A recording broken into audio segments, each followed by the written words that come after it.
Well, good morning. Welcome to day 2 of the British Aerobatics Open and National Championships here at Sywell. Another beautiful sunny day, and we are eagerly anticipating another full day of aerobatics.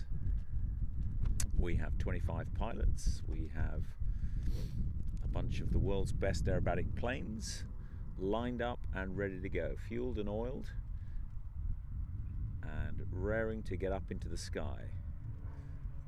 We currently have Nick Wakefield, the first advanced level pilot, in the air. He is flying the low lines so that the judges can see where the box is. So the box is the imaginary kilometre cubed square of airspace directly above the airfield here at Sywell, within which each competitor has to perform a specific set of manoeuvres. And we move on to what some would describe as the real flying today. Yesterday we spent the day flying the known sequences that pilots have practiced through the year.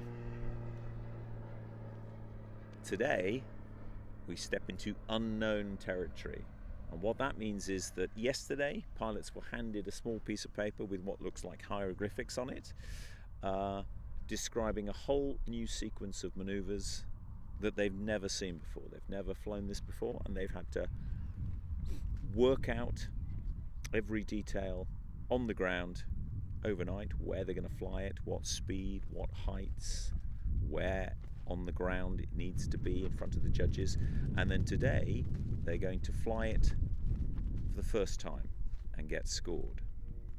So imagine if we were in the Olympics at the ice dance, and just before they step on the ice, or a couple of hours beforehand, each skater pair were given, here's the sequence we want you to skate, and they just have to work it out, get on the ice and do it for the first time. That is the equivalent of what we're going to be seeing today. And there's some pretty fiendish stuff. I've seen the sequences. There's some fiendish stuff, some very difficult maneuvers. So the flying should be altogether up a notch today, putting the pilots through their paces. And as we go through the week, it will get increasingly difficult. So although the scores from yesterday were quite tightly bunched, that will soon spread out as people find these sequences more testing of their abilities to keep a cool head and fast hands.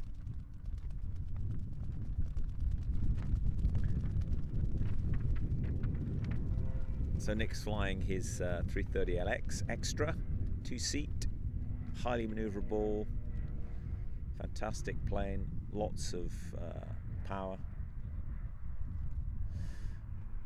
And actually we have one of the pilots here is from South Africa, and his base airfield is at 5,000 feet, and it's often very hot, so the dead steady altitude is somewhere around 8,000 feet. So for him, flying here where we are at about 500 feet above sea level, the air is so much thicker, there is so much more power in the engines. It really does affect engines, how high you go, because as the air gets less dense, you can get less fuel into the cylinders with each gulp of air that they take. So down here, the engines are pretty much creating full power. So power is not an issue for these extras, these 300 horsepower 6-cylinder machines. And the clouds are high, the wind is light, conditions once again are perfect for aerobatics.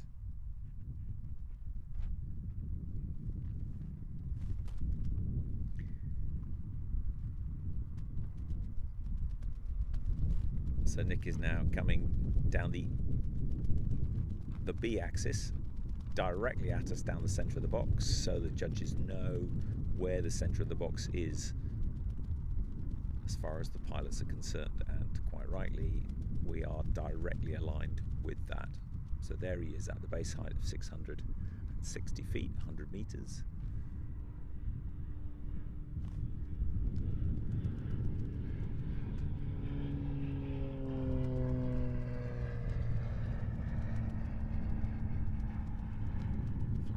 nice and calmly,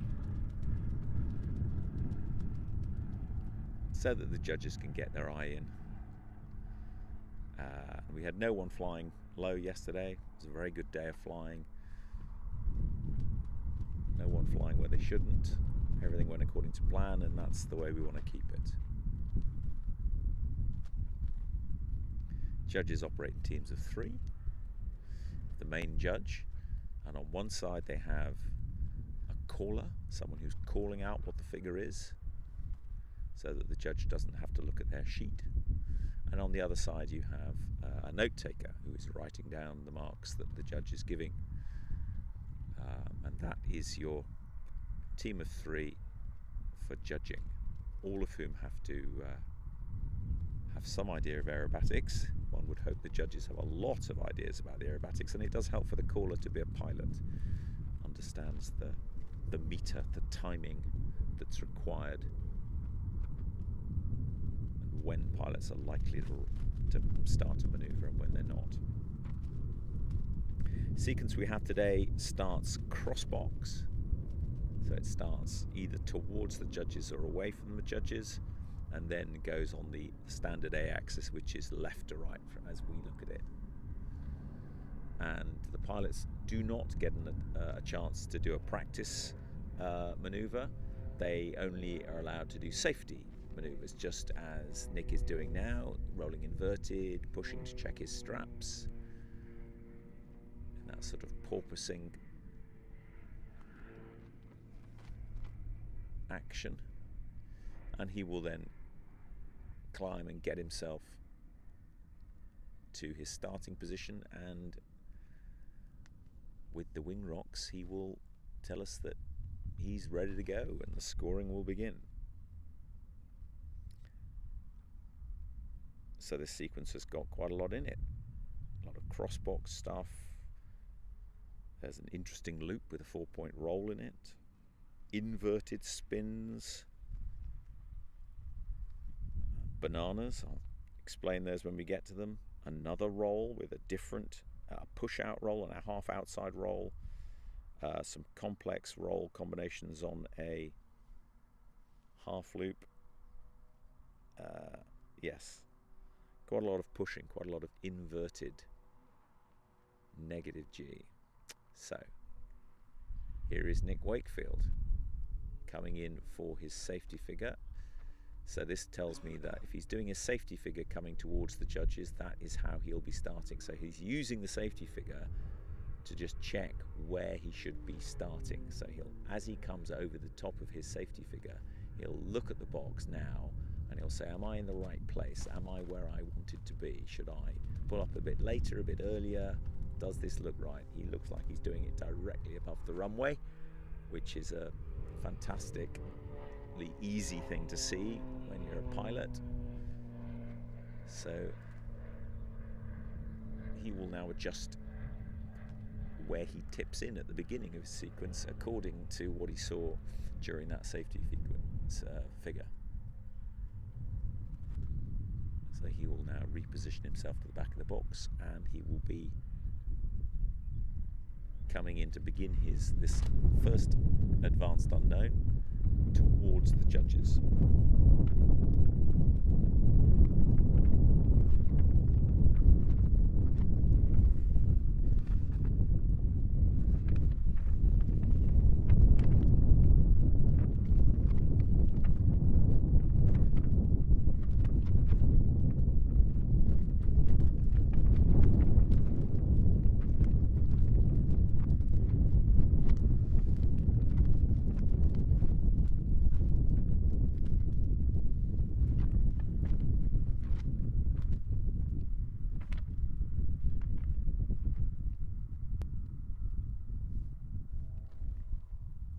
So,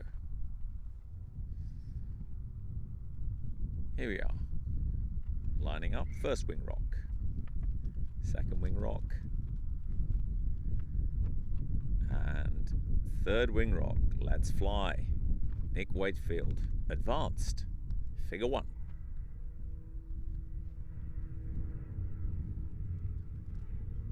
Three-quarter roll. And Now he'll push over to a pull over to a down 45, and then he'll do 2 quarter rolls,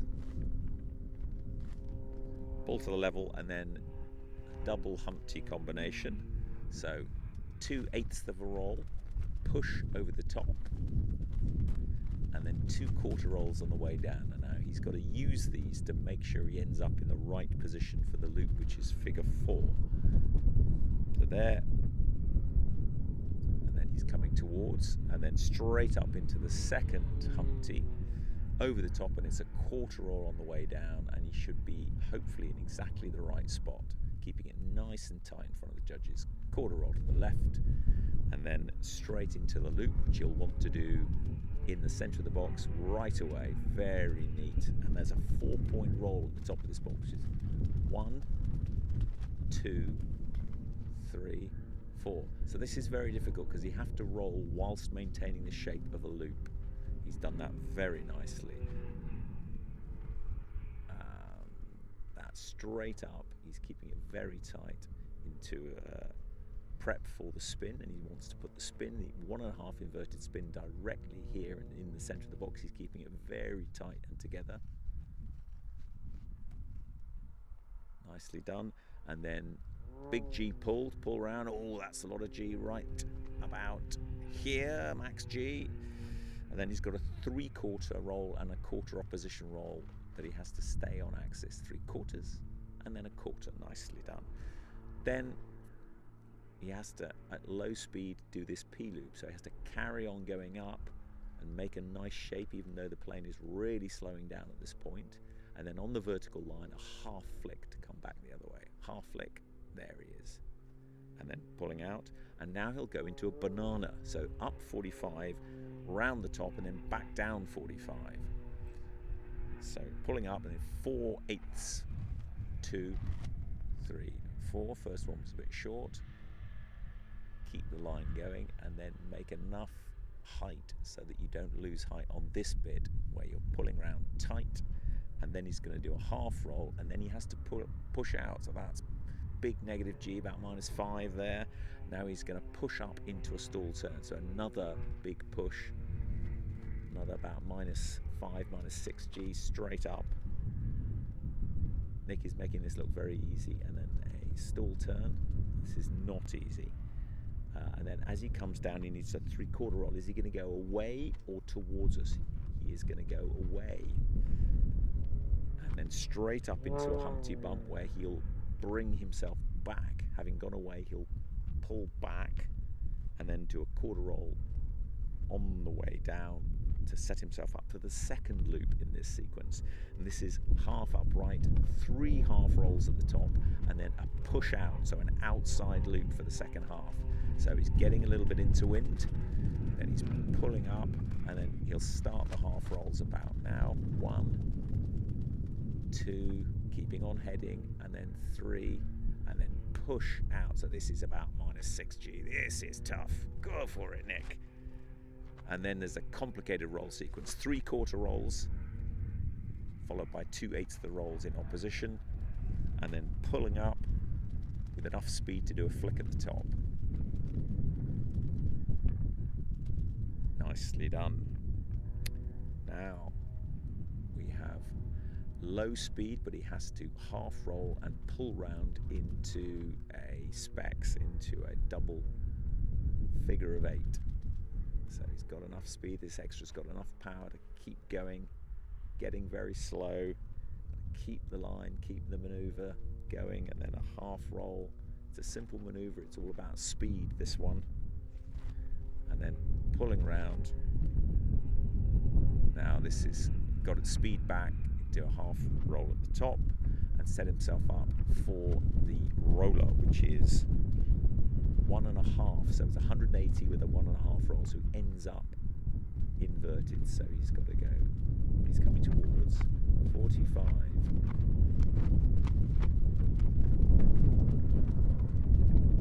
So skidded round that last piece, but very nicely positioned there. Nick's extremely good at keeping this sequence, very tight and in front of us.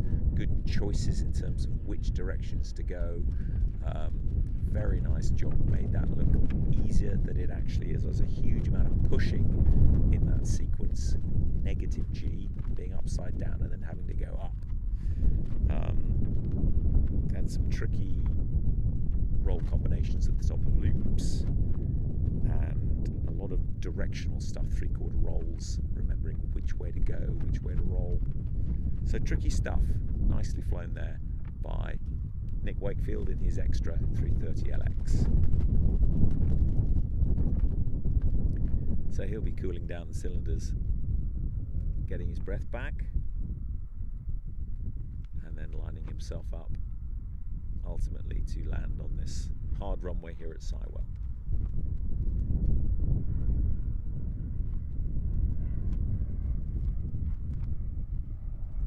Very neat, composed flyer, Mr. Wakefield. Set the bar quite high, I think, for that sequence. No glaring errors. So, of course, with pilots flying these things for the first time, what can very easily happen, and I'm sure it'll happen at some stage, is that at some point in the sequence the mind goes blank, overcrowded by what's going on in the cockpit, and just momentarily you may not be confident of what the next maneuver is. But if you're not, that then means you might go the wrong way. And if you roll the wrong way, turn the wrong direction, then you will zero the figure, and that's a big issue. So remembering the sequence in the right order is an essential part of flying good aerobatics. So pilots have all sorts of different techniques for remembering the sequence. One of the favoured ones is to chop it into chapters. So there's 14 figures in this sequence, and you might chop that into sets of 3 or sets of 4 figures that seem to make sense. Another technique some of them will do is, as they run through the sequence on the ground, if they get to a figure that they forget, or they think, oh, I can never remember exactly what that is, then you give it a silly name. You call it sausage. And then as you come out of the previous figure, you shout sausage to yourself in the cockpit, and that makes you remember that the next figure is the one that it needs to be. It sounds odd, but that is the kind of technique that you have to use under the intense pressure you are in the cockpit to remember these complex figures, which way you're going to go. As we watch Nick taxi. Little wave there from Nick, very sensibly wearing a helmet. More and more pilots wearing helmets and chutes. It's not for everyone.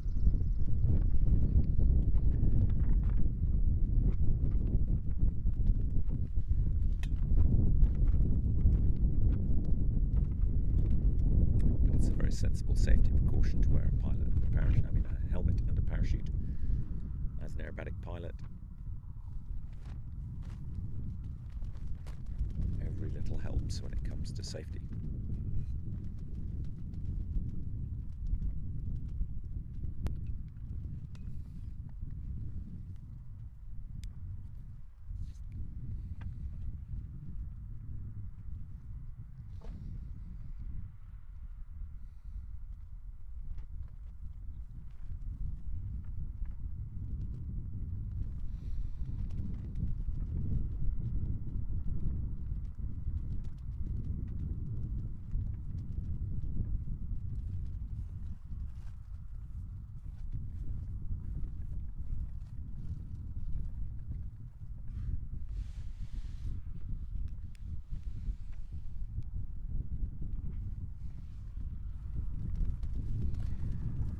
So, lining up on the runway here at Sywell, 03 hard.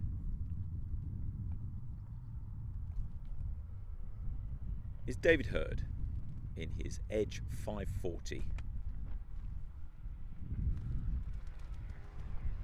British team competitor.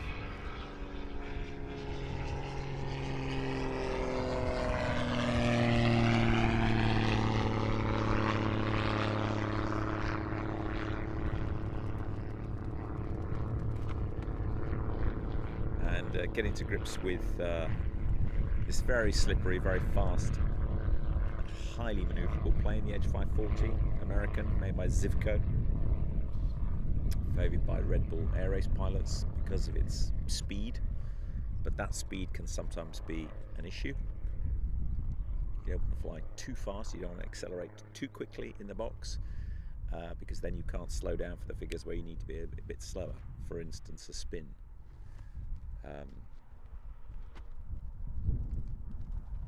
One of our famous ex-chairman once said that if he could design the perfect aerobatic plane, it would fly at 120 knots the whole time, whether it's going vertically up, vertically down, or inverted left to right. That would be the ideal plane. Sadly, they don't make planes like that.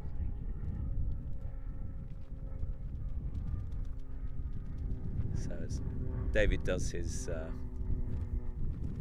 safety checks, checking the harnesses, checking the inverted systems, come round and do a safety figure. We'll see if he's going to begin this sequence from the same position that Nick did, coming towards the judges on the B axis as it's known.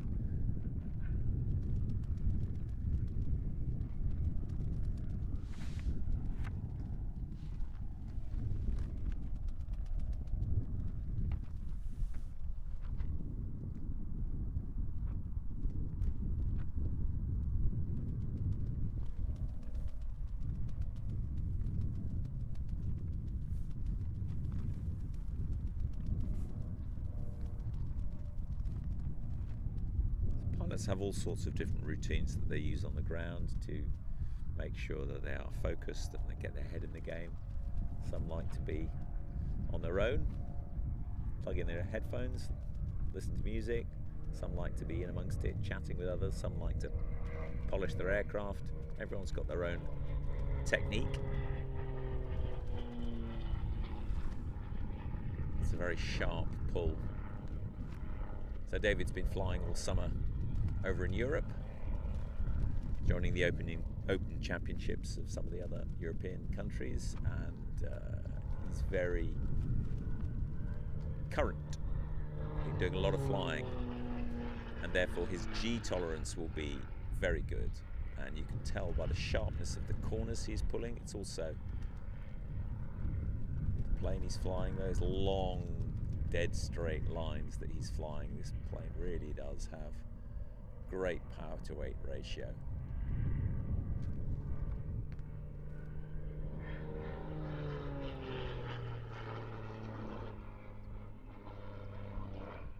Taking advantage of the fact that he's allowed to fly as many half rolls as he likes.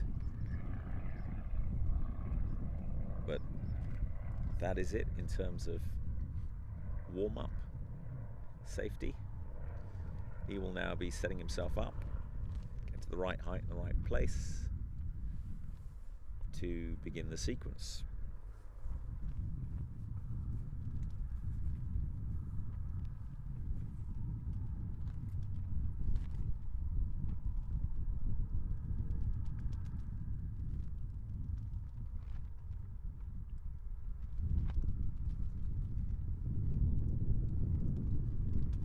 One more safety maneuver. He's checking where he's planning to start. Starting a little bit further to the right than Nick Wakefield did.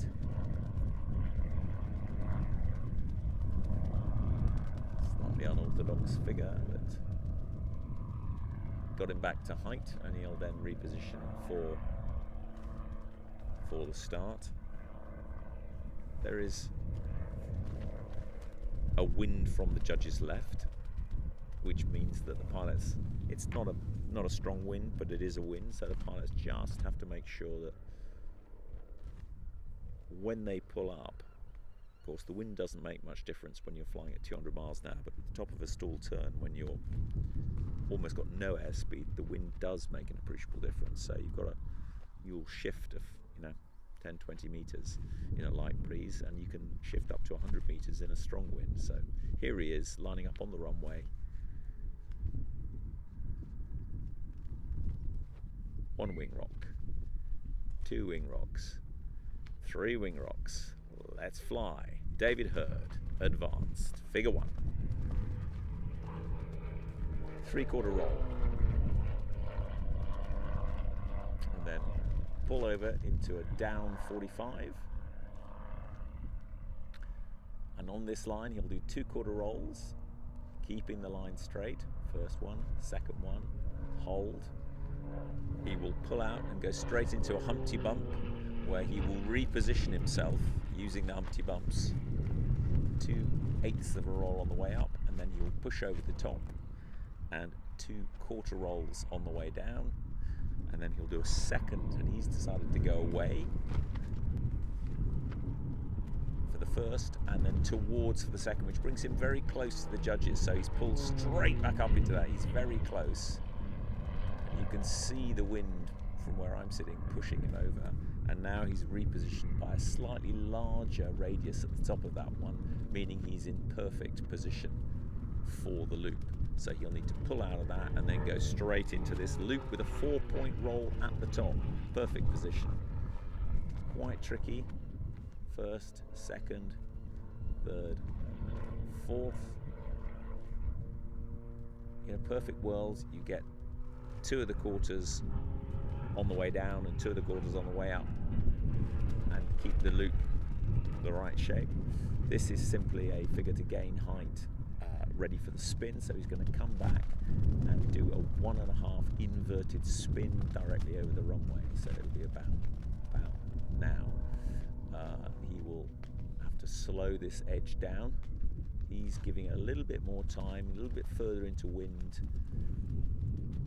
before he does the 1.5. And then a big G pull at the bottom. Nice long line. Big G. About 7, maybe even 8 G at this point. And then 3/4 roll.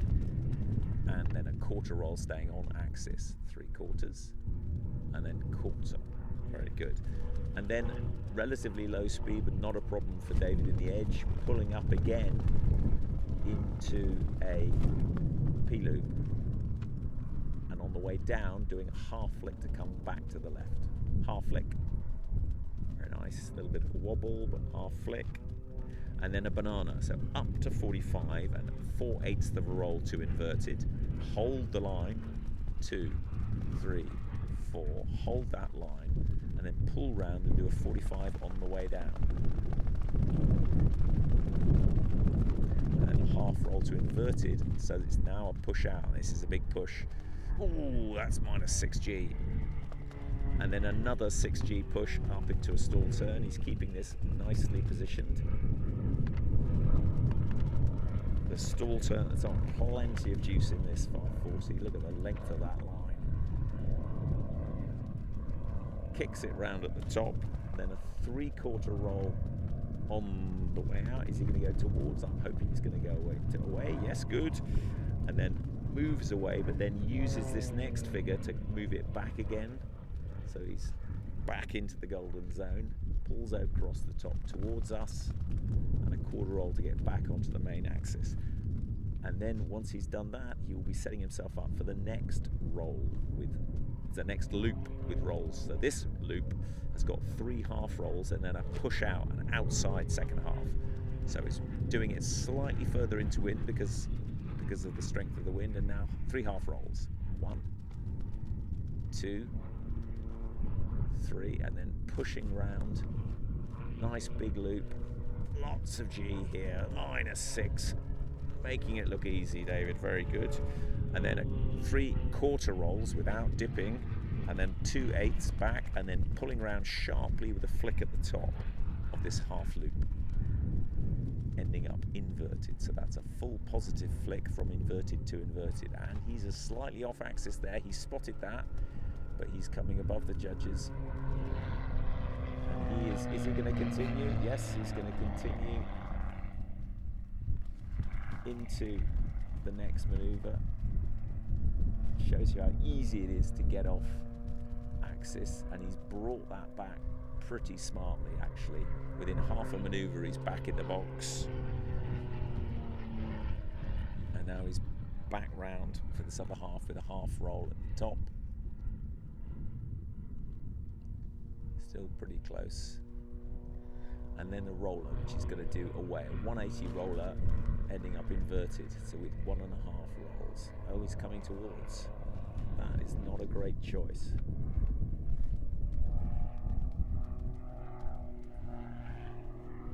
So he's now well behind the judges, and he didn't make that. So that roller did not go according to plan. So that's a great example of what the plan was on the ground. You make one small error, which was finishing the flick on figure 12 slightly off heading, which then sent you off heading for figure 13, which he managed to bring back into the box. Very good. But then you had to remember to change the plan and go the other way with the roller. And that's really difficult, especially after all that pushing and all that G.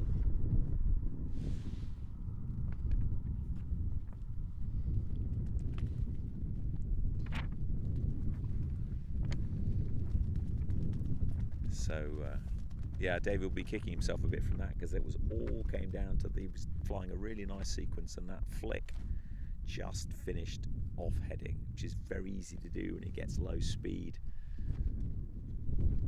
And he pulled it back in the next figure, but didn't get as far as changing his plan for the roller, and then the roller didn't go according to plan.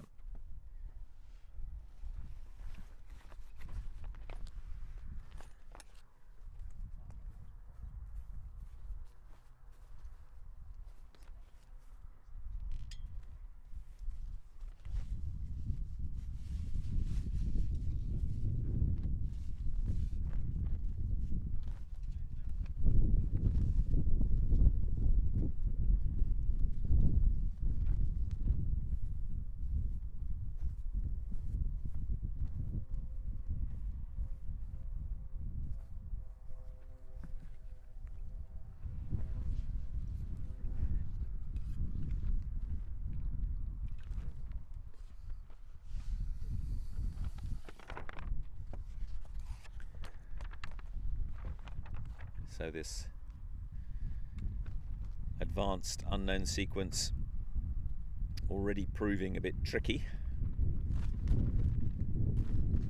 So by the time you get to figure 12 with lots of negative G, it's very stressful and very high work rate required in the cockpit.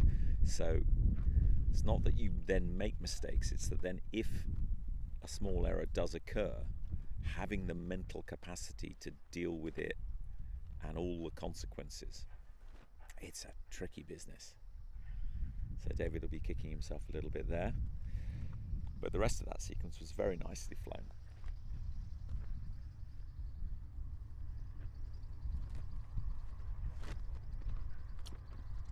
Beautiful edge 540 with those panels at the bottom. So you'll have noticed that by his feet, David has, in that Edge 540, Lexan panels, so see-through panels on the side of the aircraft. And on the edge, on the extra 330 SCs, they have actually a see-through floor underneath your feet. That is so that when you are vertical, you can look and still see where you are. Or when you're very high up, you can look down and see where the box is through the bottom of the plane. So it's a very important part of aerobatic flying, is knowing where you are. And that is also why they have those curious looking bits of wire sticking out the end of the wings, which are called aerobatic sights, so that when you pull to vertical, you can tell whether you are actually vertical or 45 degrees. So you use the sights to tell you that you're at the right angle.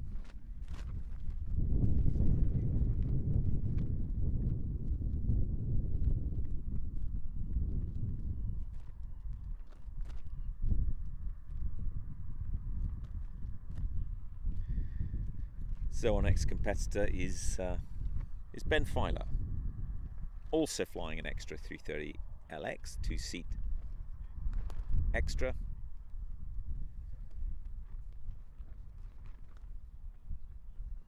A little bit less experienced than either David or certainly Nick.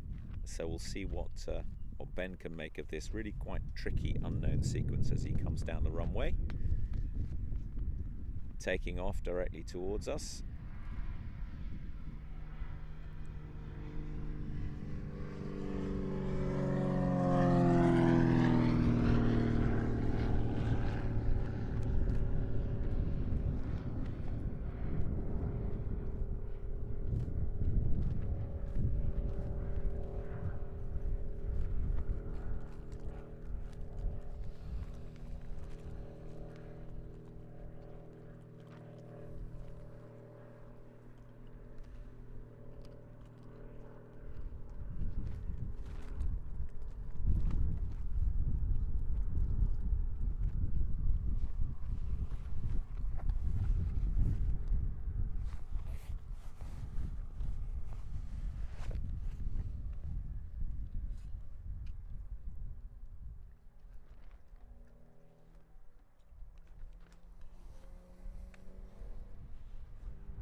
So Ben comes across and does his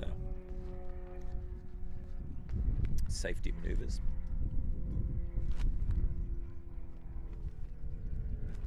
This 330LX is based at White Waltham, and it's part of the Ultimate Aerobatics organisation that teaches aerobatics out of White Waltham, one of the closest aerobatic schools to London, run by Mike Collett, himself a very experienced aerobatic pilot, and he also flies a rather impressive Hurricane, two-seat Hurricane. So if you want to ride in a Hurricane, head off to White Waltham to Ultimate Aerobatics. Got a Warbird.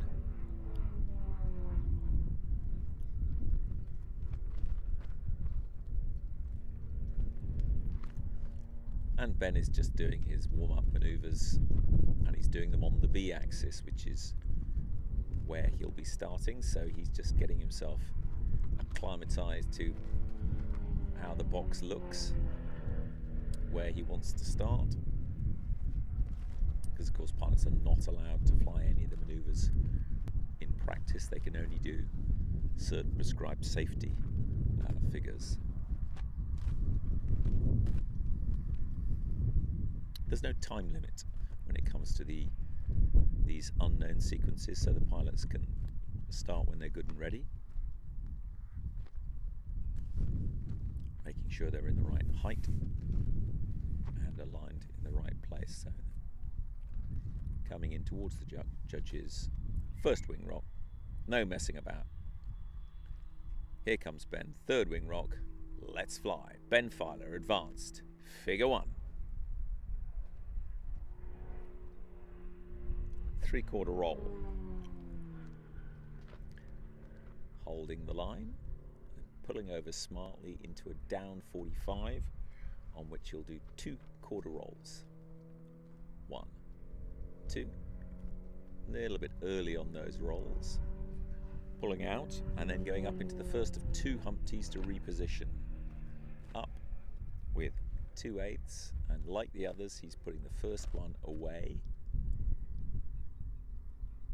and then he'll be doing 2/4 rolls and coming towards for the second, which will then also reposition himself a little bit further away.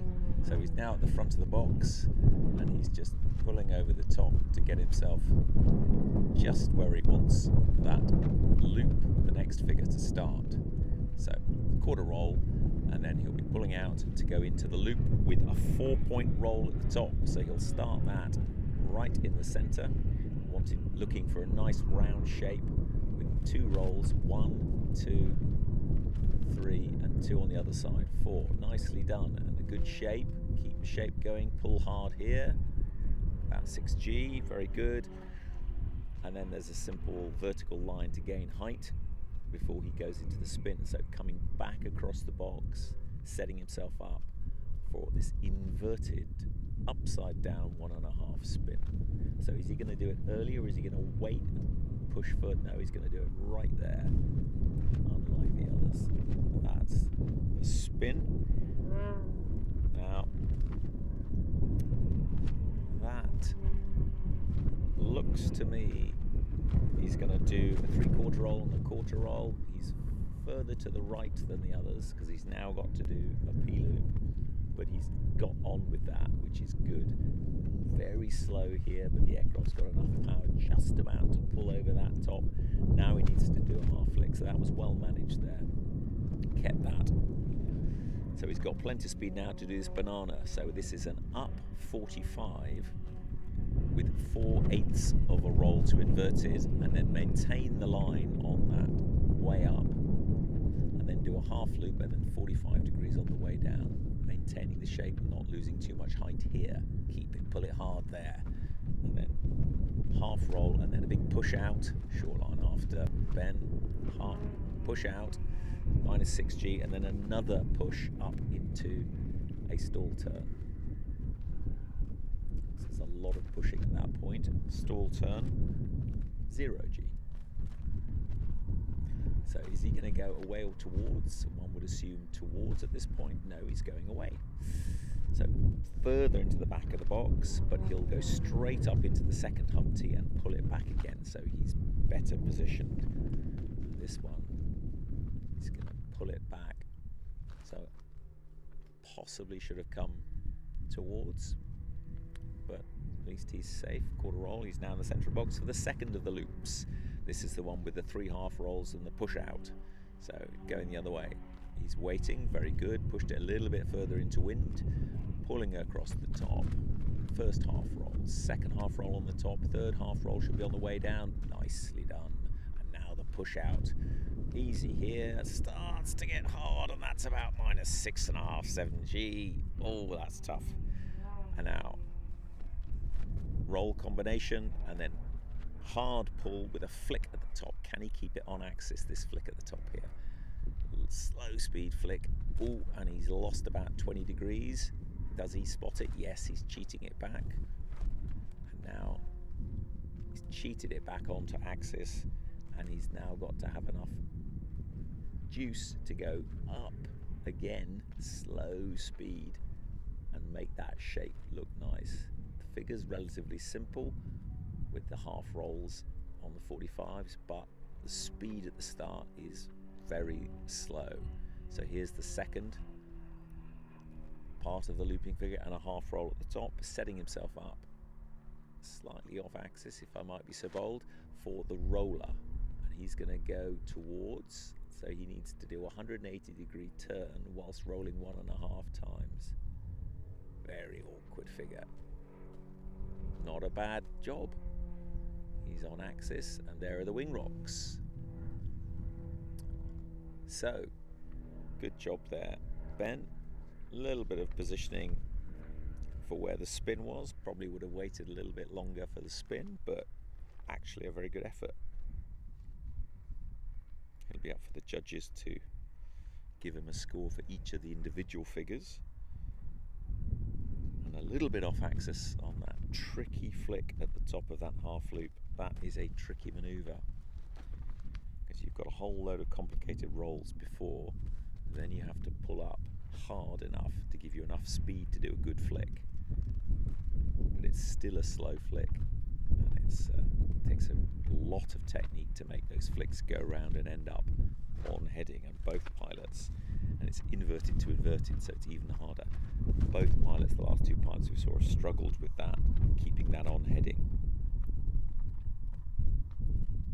It's all about using the feet for the recovery, but it's all about timing as well.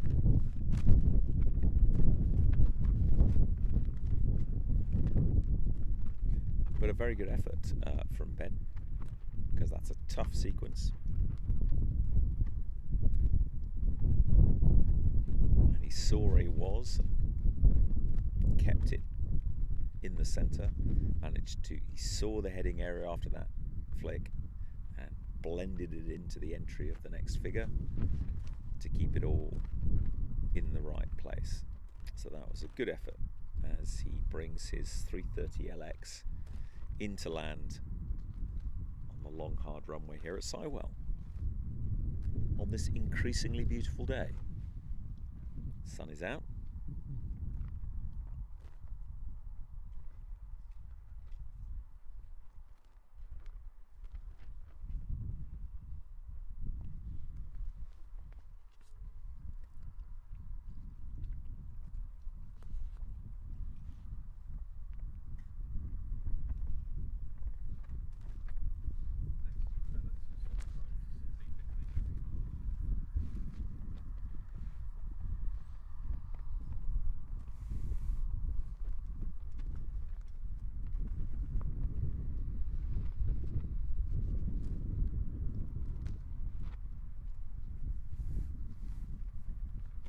So you can see the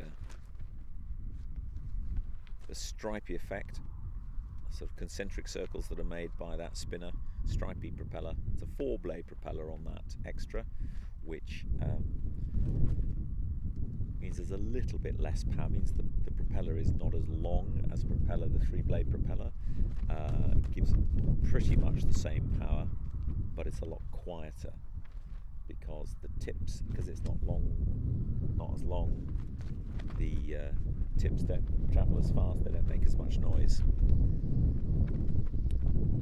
When you see the unlimited planes with the 3-blade propellers, when they really crank it up, the tips can actually go supersonic, and that makes an awful lot of noise. So propeller speed is one of the things that creates noise as opposed to engines.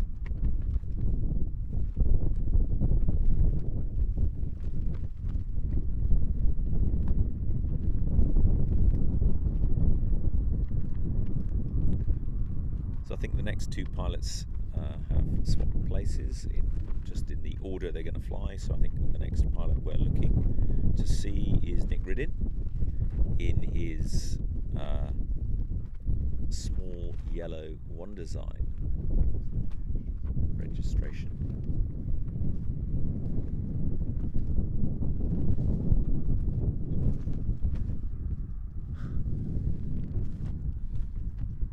But I think before we see Nick, I think there is a formation of extras about to take off. Nothing to do with our competition, but quite fun to watch.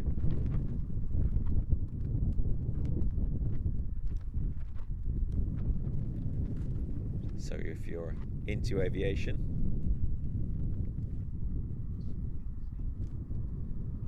this could be quite interesting.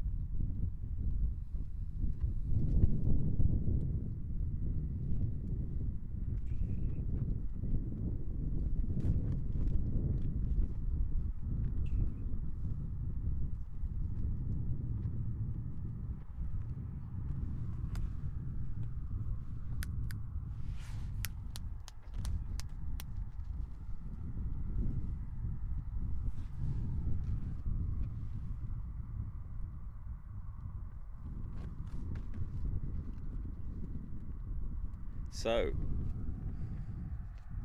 we have lining up on the runway what looks like a formation takeoff, or certainly a streaming takeoff, of 3 extras.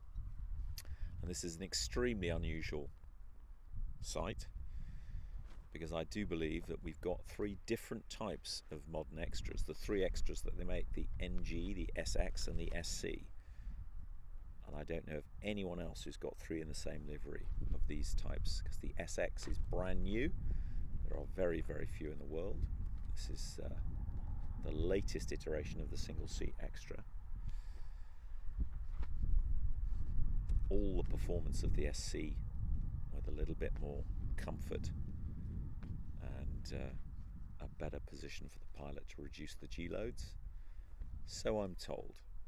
No one has got one in the competition arena yet, but it won't be long before they do.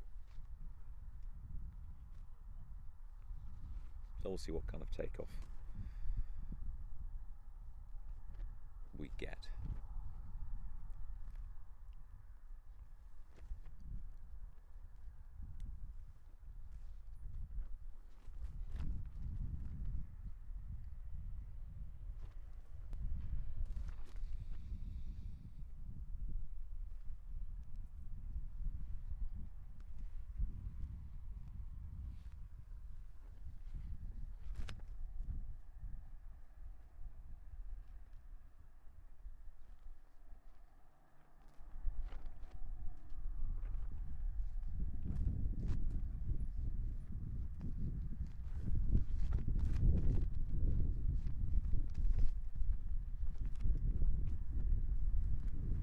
So here we have the first.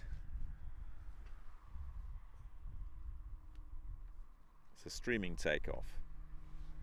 So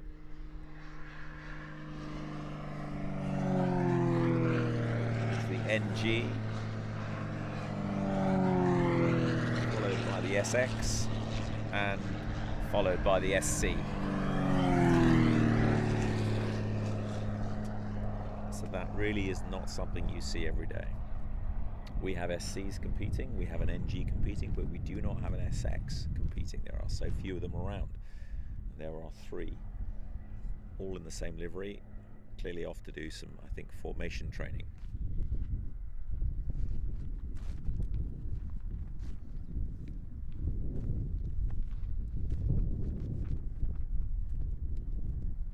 Tower is doing a good job making sure aircraft arriving and departing are all nicely separated and they keep clear of the aerobatic box. And we have spotters looking for any aircraft that might decide to fly anywhere near, because there have been instances in the past of aircraft unintentionally getting a bit too close to the aerobatic box, and obviously that is not something you want as an aerobatic pilot doing your sequence. So we await the lineup of the next competitor.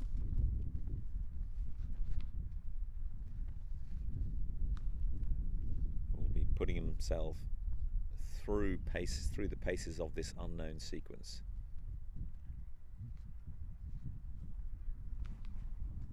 It's testing in a number of ways, this sequence. There are 2 loops that both start erect and both have rolls at the top, but they're different. So it may look easy, but sometimes you can get confused. Lots of Humpty Bumps, all with different roll combinations.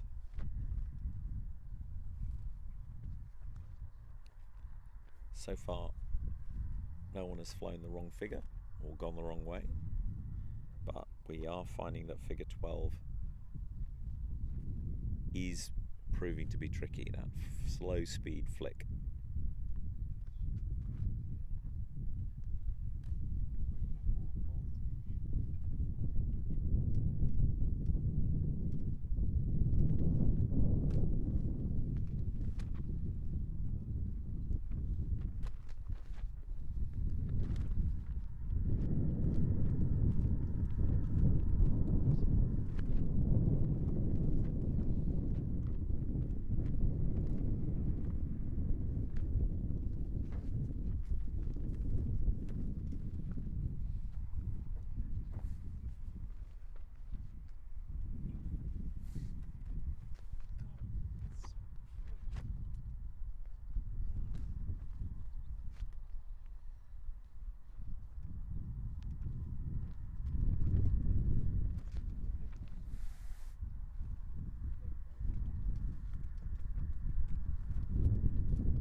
wind does seem to be quartering a little. On the ground it's blowing a little bit off judges, away from the judges, from left to right. But obviously as you rise, the effect of the ground reduces and it changes direction somewhat. So and here's Nick Riddin in his small but perfectly formed one design.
So whilst Nick gets himself set up for his safety figures,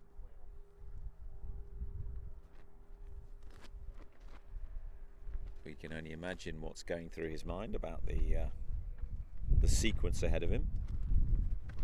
His unknowns are longer, nearly half as long again, 14 figures versus the 10 from yesterday, and he's got to remember it as well as all the usual aviation requirements, and then deal with any issues as they arise. So starting higher than the others, he's doing his half rolls, safety checks.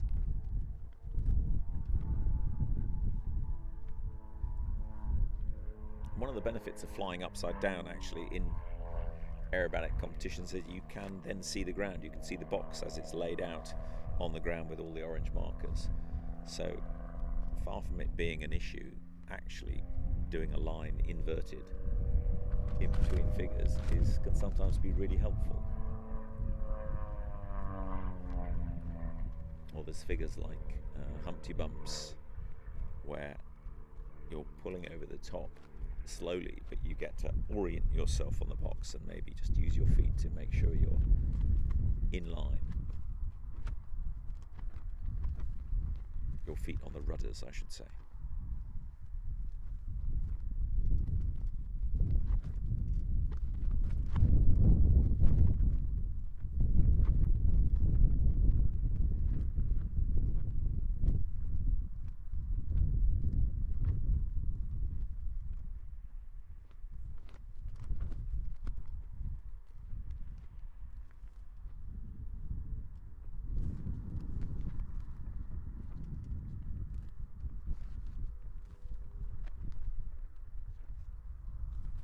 So wing rock, wing rock, wing rock.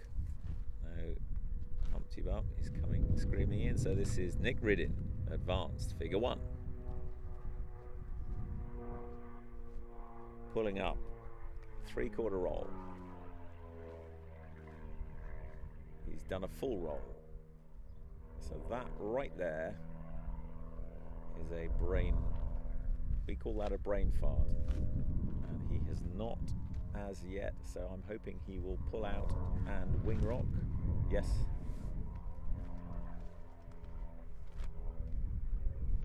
So that is what happens only too easily. You're all hyped up for the beginning of your sequence, you come screaming in, pull up, you're supposed to do a 3/4 roll, and just a tiny minuscule, a bit too much aileron, and you end up doing a full roll. Before you know where you are, you've finished figure 1, you've zeroed figure 1. So now Nick's got to calm down, reassess, work out what he's going to do. He's going to start figure 2 and calmly continue. So here are the wing rocks. 2, 3. He's going to go straight into the Humpty Bumps. He needs to wait a little bit before he pulls up, which he's doing, which is good. And then he'll pull up and he'll do 2/8 of a roll. And then he'll push over. And he'll do 2/4 rolls on the way down to come towards, but then the next Humpty will take him back. So he's right in the centre of the box. He's going to pull up.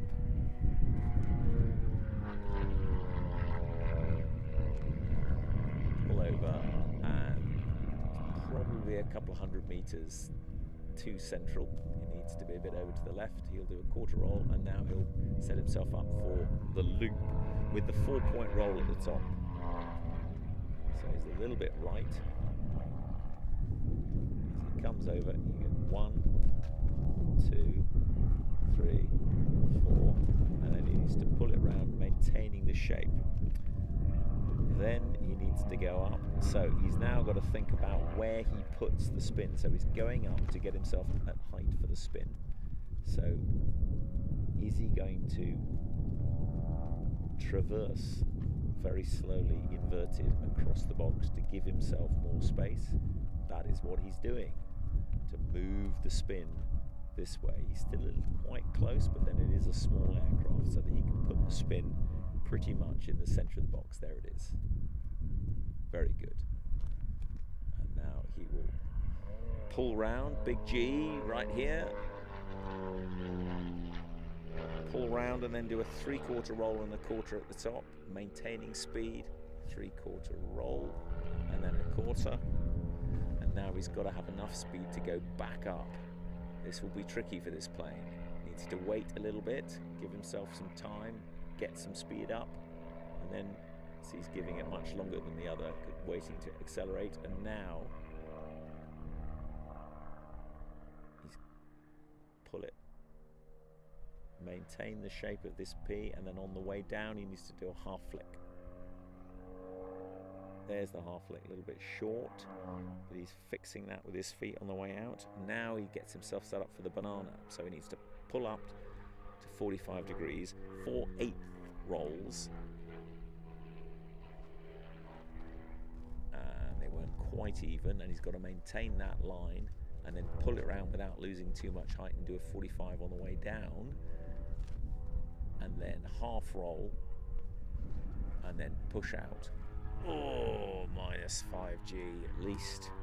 And then push up again into a stall turn. Now his positioning's back on track. Stall turn at the top. And on the way down, he'll do a 3/4 roll, and he's got to decide whether he's going to go away or towards.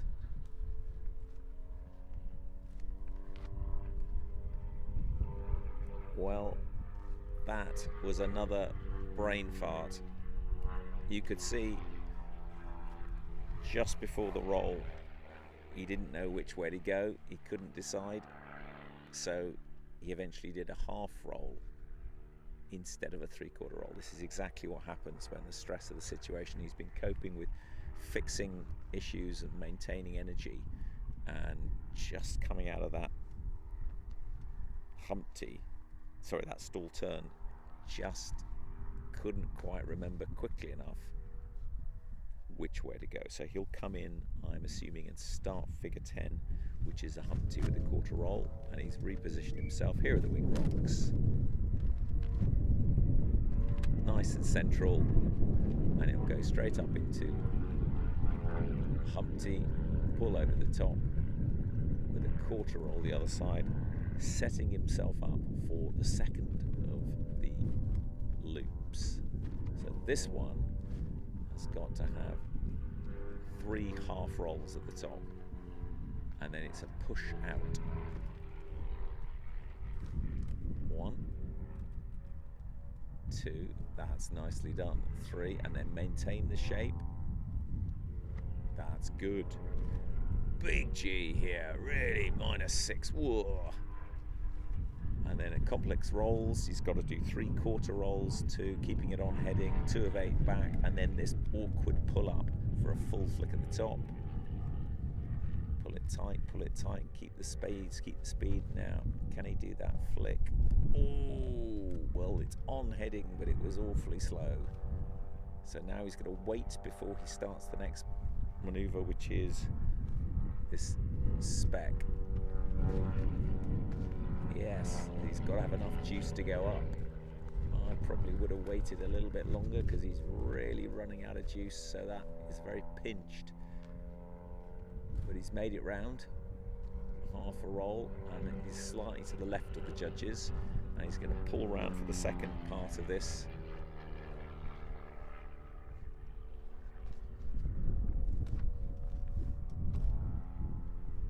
Half roll at the top, and now the roller away or towards, I would say good. Quite close. Can he do it and stay in front of the judges? He's very... No. So no. He forgot how much of his roller he was doing. So Nick really being challenged by this sequence really demonstrates how tricky it is to keep on top of it. And once one thing goes wrong, it's so easy to let the next thing go wrong and the next. It's such a mental game, having to stay on top of it all the while, knowing where you are over the ground so that you make the right decision. And then if you do decide to go the other way, clearly what you're looking for is you roll a different thing. So it's a huge amount of preparation that has to happen on the ground to enable you to make those decisions easily. And Nick kind of struggling a little bit to put it all together, but actually managed to pull it back and keep the positioning pretty good through that, and did that slow speed flick and kept it on axis, which is very tricky, but he managed that. But the roller just got away from him there at the end, which he'll be annoyed about.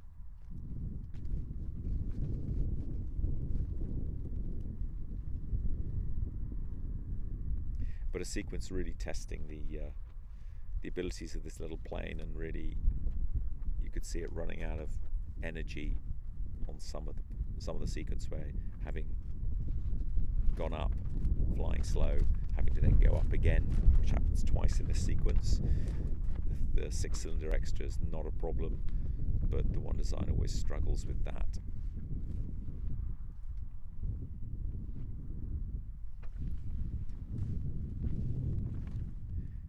See, when you do a sequence like that, even your landing goes to hell. All good.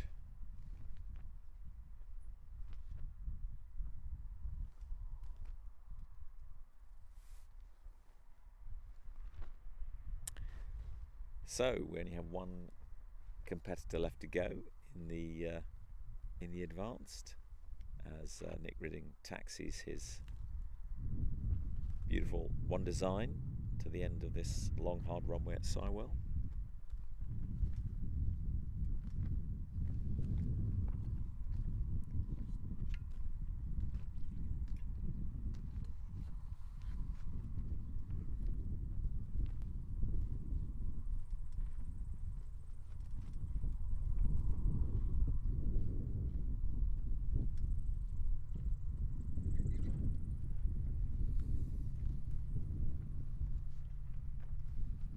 Tough sequence.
So we have the extra 330LX with Gary Frederick at the controls, taking off for the final competitor of the advanced level.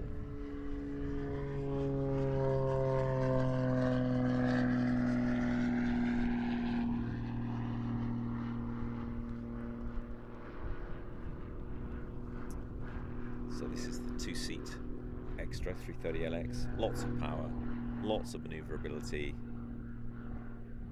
sequence is well within its capability, but it's really not the aircraft that's being tested here. It is the pilot. Planning and execution all have to work.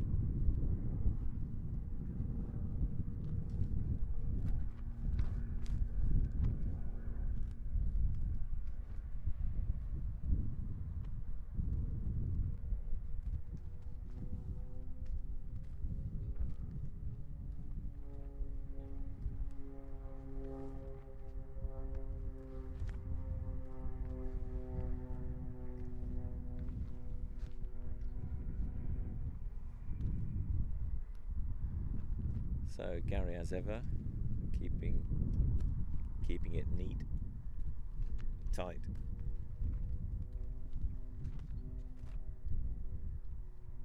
Checking his straps, doing a few tight G turns, warm up his G muscles.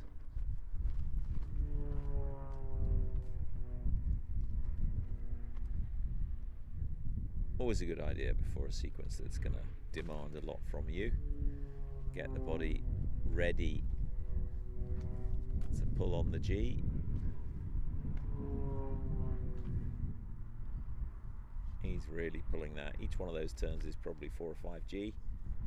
Tight turns.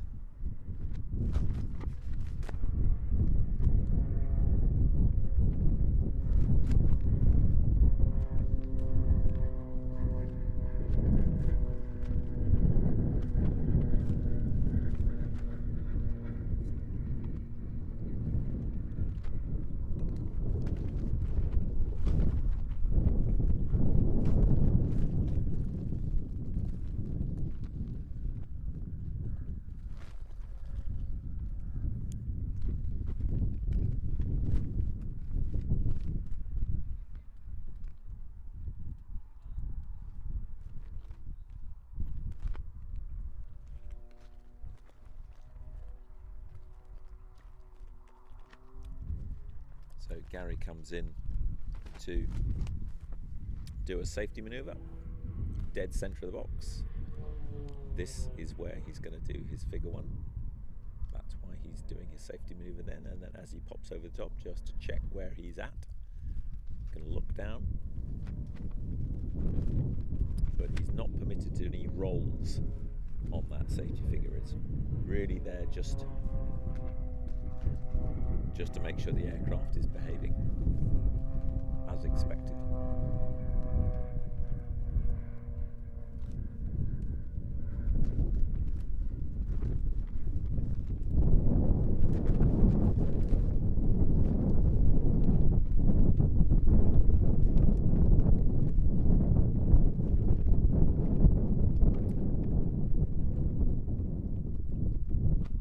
Keeping everything neat within the box.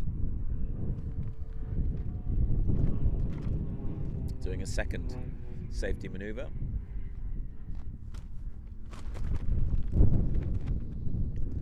This is one of the permitted maneuvers. He's warming up his negative G muscles. Good for you, Gary. So he's just done an outside loop. Very good.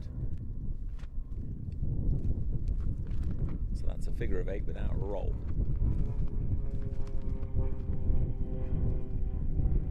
Just getting his eye on that negative G, feeling where it is, getting himself warmed up. That's a very wise thing to have done. And now he'll set himself up for the beginning of the sequence, coming in directly on the B axis, directly at the judges,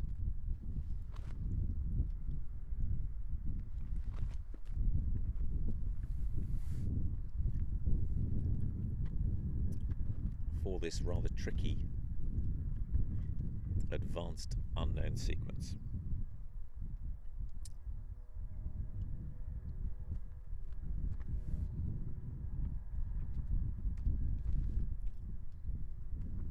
One wing rock, two wing rocks. Let's fly. Gary Frederick, advanced, figure one.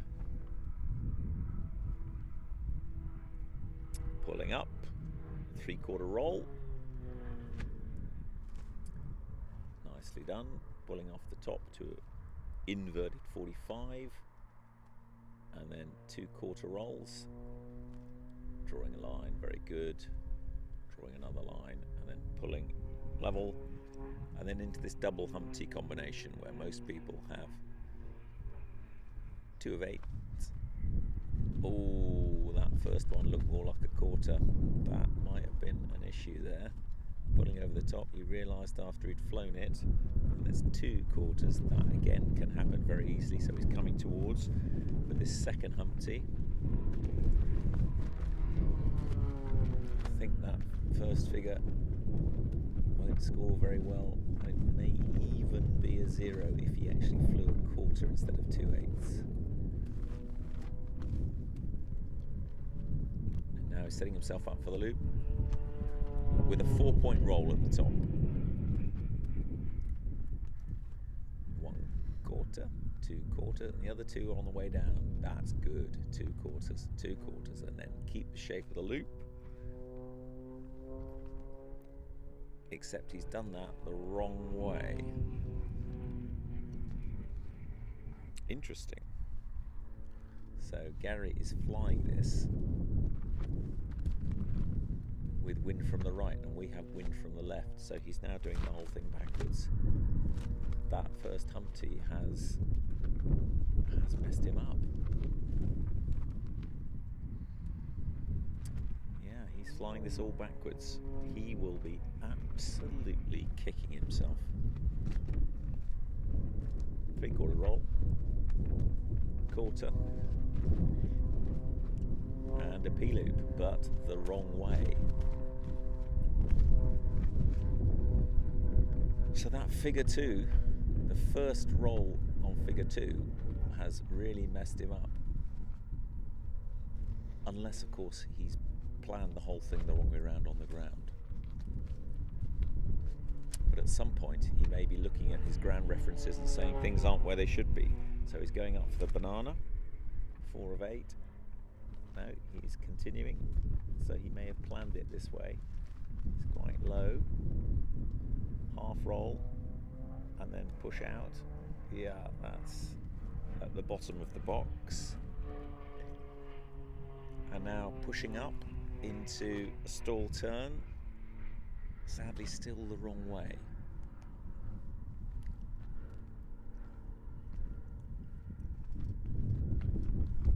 And then he does a 3/4 roll at the bottom of this, going away.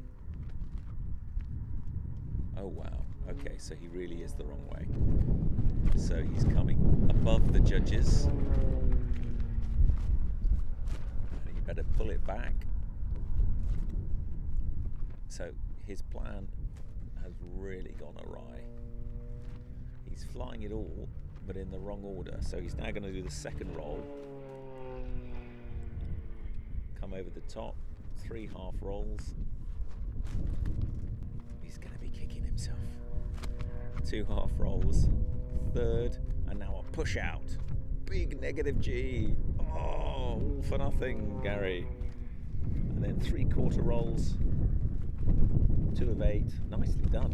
Pull back round. Can he do this flick and stay on axis? It mattereth not. Yes, he can. Very nicely flown.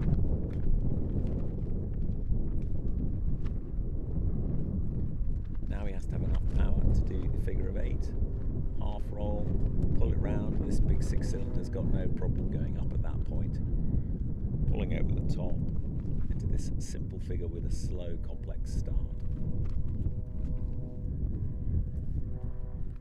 You will be wondering why the ground references are not like he planned. Half roll, slightly slightly off axis on that. Tricky, looks simple, tricky. And now the roller, which he needs to make go away, not towards. Because he's directly above the jump. You can see the think box happening, and he's decided to go the correct way. That's good.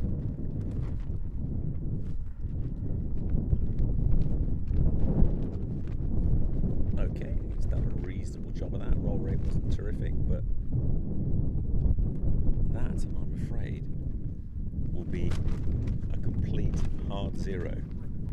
The entire sequence has been flown the wrong way. He will be absolutely kicking himself for that. And it was that very second figure, the very first roll. It comes out of figure one, all going well, pulls up and does a quarter roll instead of 2/8. And whilst he's worrying about that, ends up going the wrong way. And then the rest of the sequence is all flown the wrong way.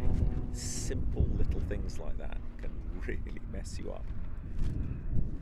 And unfortunately, at no point did he come out of a figure and go, why is the clubhouse on that side, not on this side?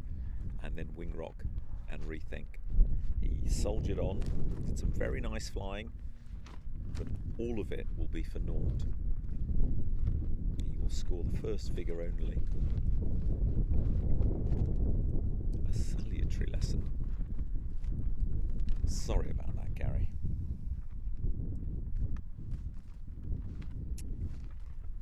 Flew that slow flick, inverted to inverted, very nicely.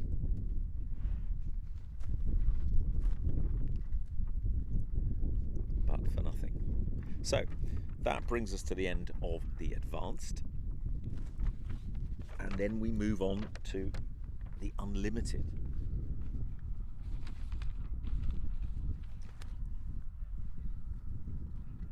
And I would strongly advise anyone watching to keep watching for the unlimited, because if you thought that sequence was hard, wait until you see what the unlimited have got to fly. It's an absolute humdinger. So we will see that shortly as we watch.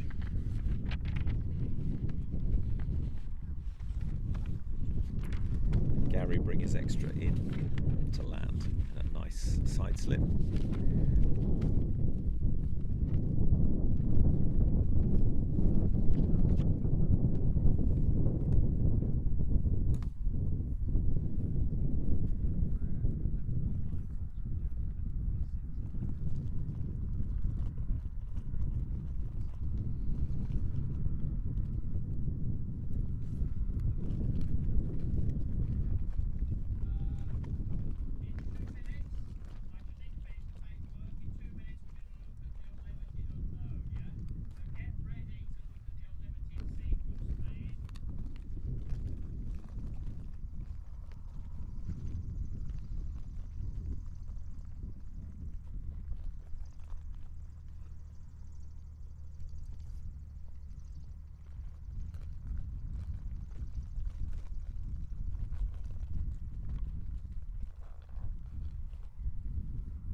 This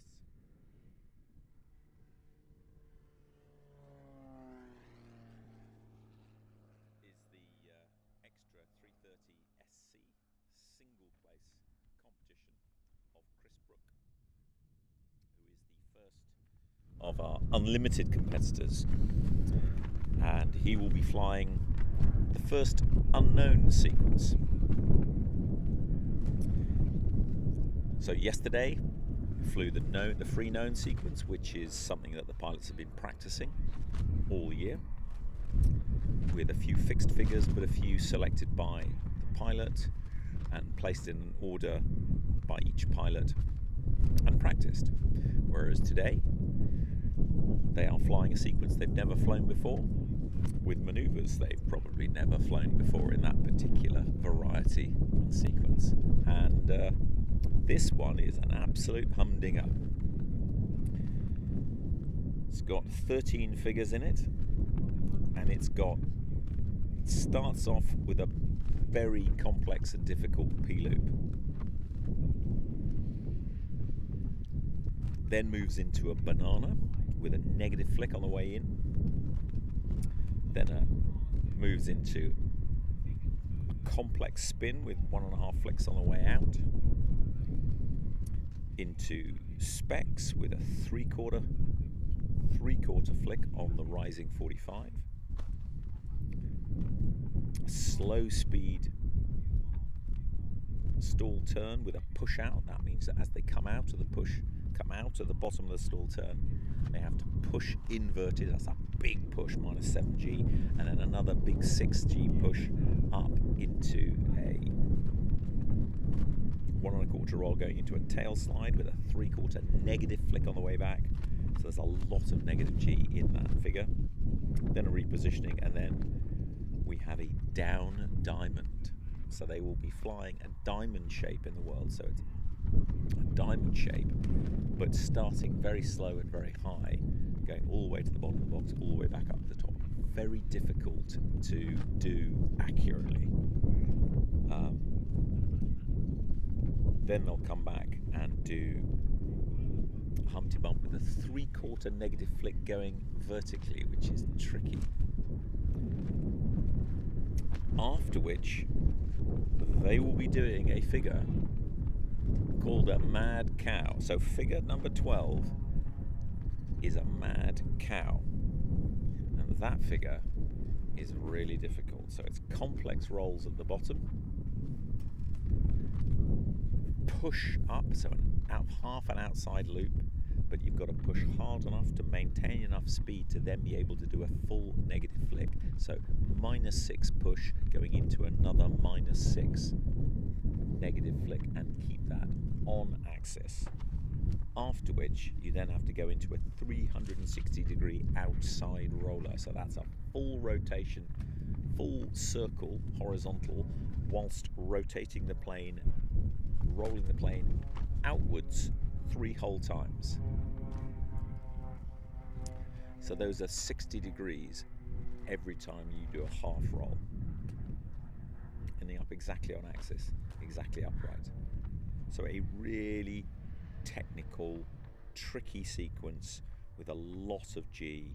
You have to really know where they are. So this is going to be a real test for the pilots, not least of which a test of memory, to remember exactly the roll combination you're doing for this part of this figure. And we're watching Chris Brook just do the low lines. This is the very bottom of the box. Thou shalt not fly below. This is to help the judges get their eyes in, so that they know where the bottom of the box is from an unlimited perspective, because the unlimited can come down to 330 feet, 100 meters.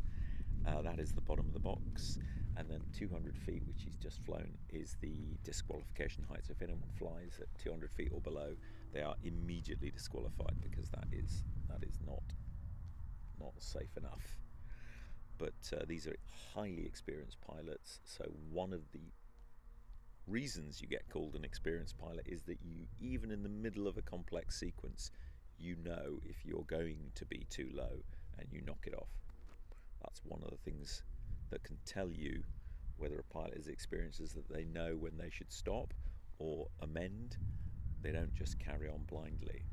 It takes an awful lot of presence of mind, complete command of the aircraft, and an understanding of height intuitively, which just takes years of practice. That's as simple as that. So Chris is coming dead towards us.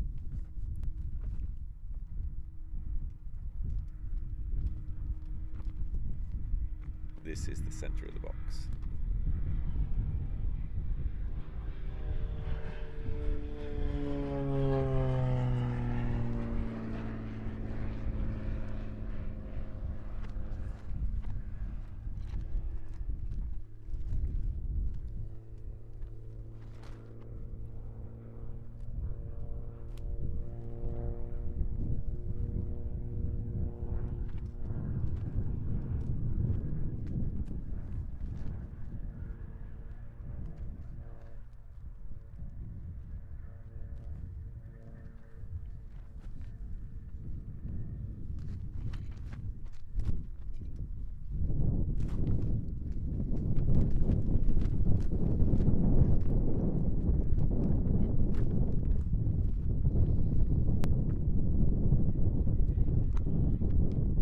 So now Chris is coming back at 200 feet, so this is the disqualification height. So this is the lowest you'll see anyone fly today other than taking a full landing.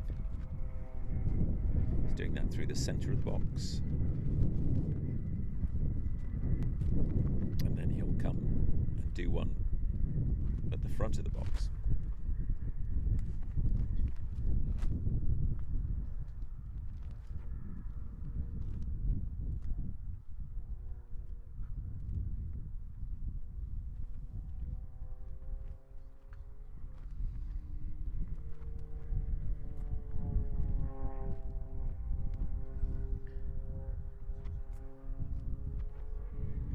So now Chris is doing his warm-up figures. Got up to a reasonable height, really pushing that plane inverted to make sure that harness is doing its job.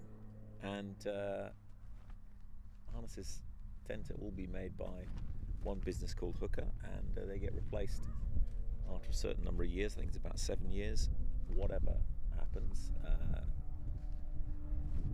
Just to be absolutely sure that what's keeping you in your seat is working properly. So here's his practice maneuver. And actually, I can see how there is a little bit of wind up there. It's just moving him left to right a little bit. So it's not huge, but it's probably 10 knots, 10, 15 knots up there, just moving him 25 meters at the top of a figure like that. When the airspeed gets very low, the wind then takes over, and so you'll find yourself moving in the box. So pilots have to take account for that in how they plan and how they fly. So this sequence starts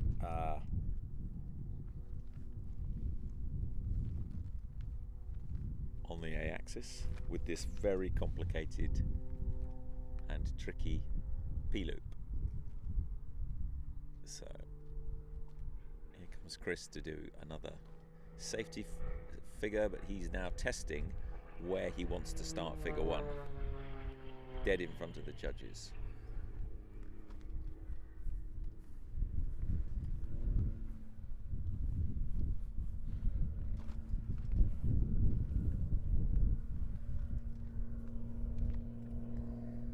So he's doing a push P-loop. Is he going to push out of that? No. So he'll be doing plenty of pushing later. Don't want to overdo the pushing, but you've also got to make sure your G is warmed up.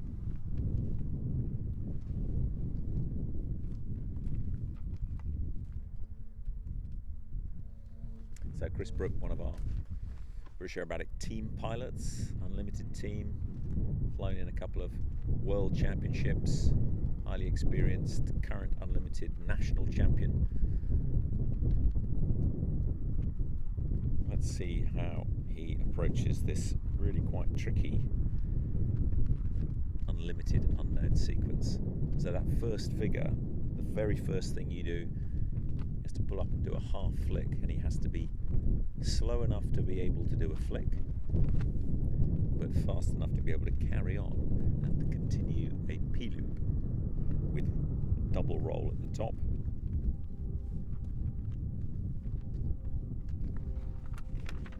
One and a half rolls at the top, I think it is.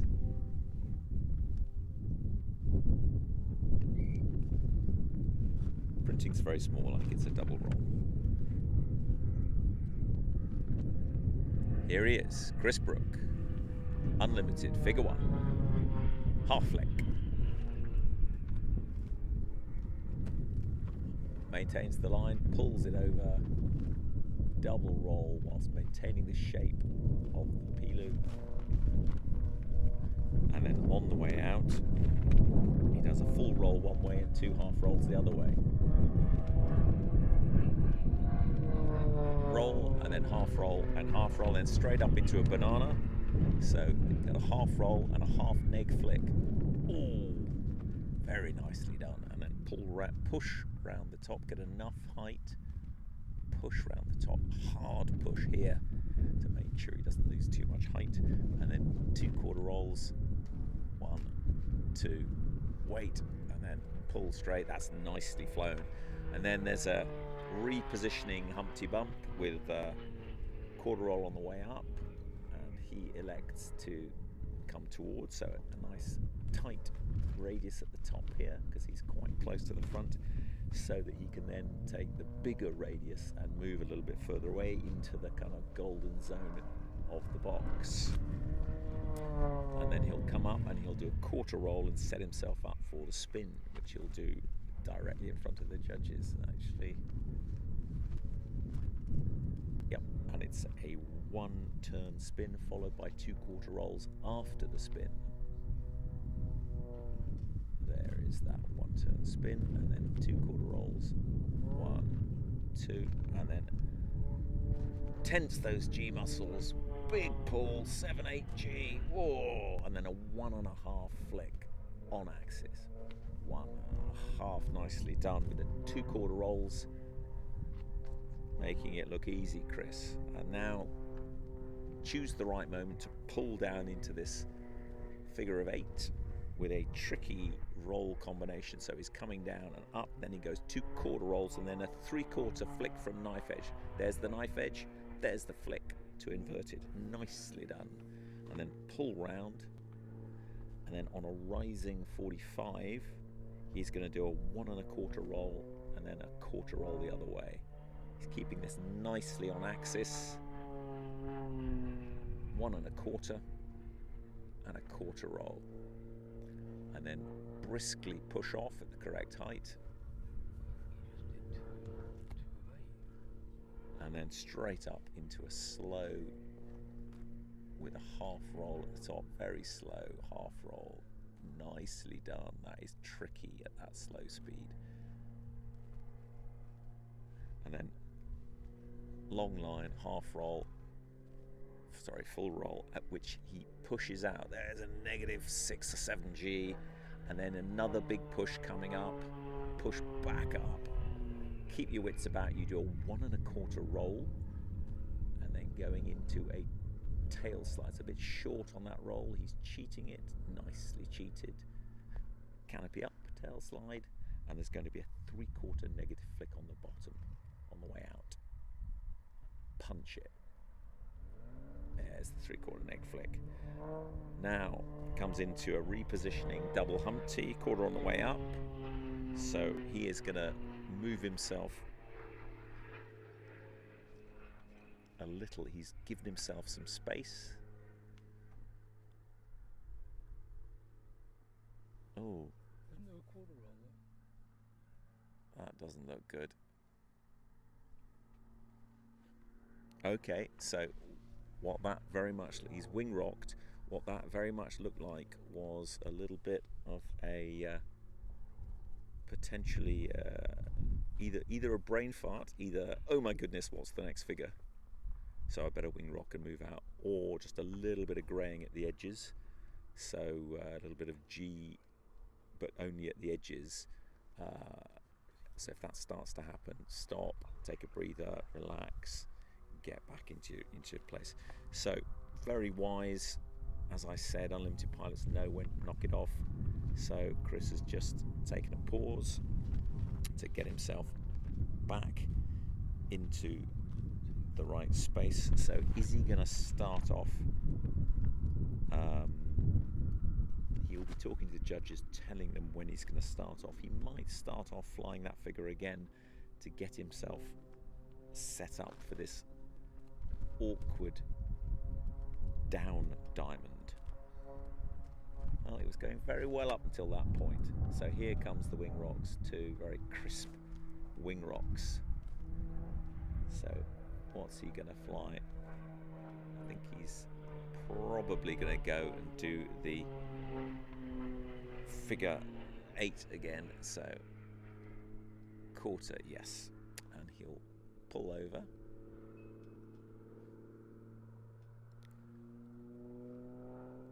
And then he will go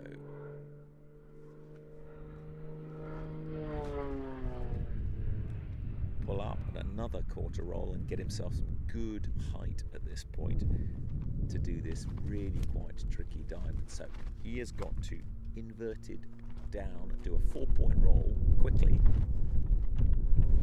pull round the second part of the diamond, get some speed, go up to the third part of the diamonds, do a 3/4 roll and 3/4 rolls, and then pull up to inverted and then get back to the same height. He's done a very good job of that. He'll have checked what height he was when he started, and the power of this machine just takes him up there, and he's completed. Now this is about positioning. He needs to do a simple half loop down to get himself in exactly the right place for the next figure, which is complex Humpty Bump, which is a vertical with a 3/4 neg flick on it. So here he is, 3/4 neg flick, punch, beautiful, and then I'm going to push over the top, and then 3/4 rolls on the way down, setting himself up for the mad cow. So as he pulls it out, now he has 1.5 roll to inverted and a really big push, 1 up to inverted, big push, -7, -7, and then -6, punch it. Beautifully done. Now a 360 rolling circle outside, 60 degrees per quarter. So he's going to go away, very wise. That's the first sector. Second. Third. Fourth. Fifth. Oh, he's got ahead of himself there. That, unfortunately, is not how that figure flies. So he's slightly overcooked it there, and he's done 2.5 rolls instead of 3 full rolls. So that's a real shame there, because that final figure will be zeroed, because he actually flew the mad cow very nicely. That was the trickiest figure there, but sometimes it's not the trickiest ones that get you. And just had that momentary lapse after figure, all the pushing in figure 6 and 7, as in the negative G stuff, and then followed by more negative G on the way out, just clouded the mind, so that as he went into figure 8 he didn't remember where he was, so he wisely took a break, came back and flew figure 8 again, but he'll have zeroed figure 8, but it's a low K figure, and actually flew that down diamond very well.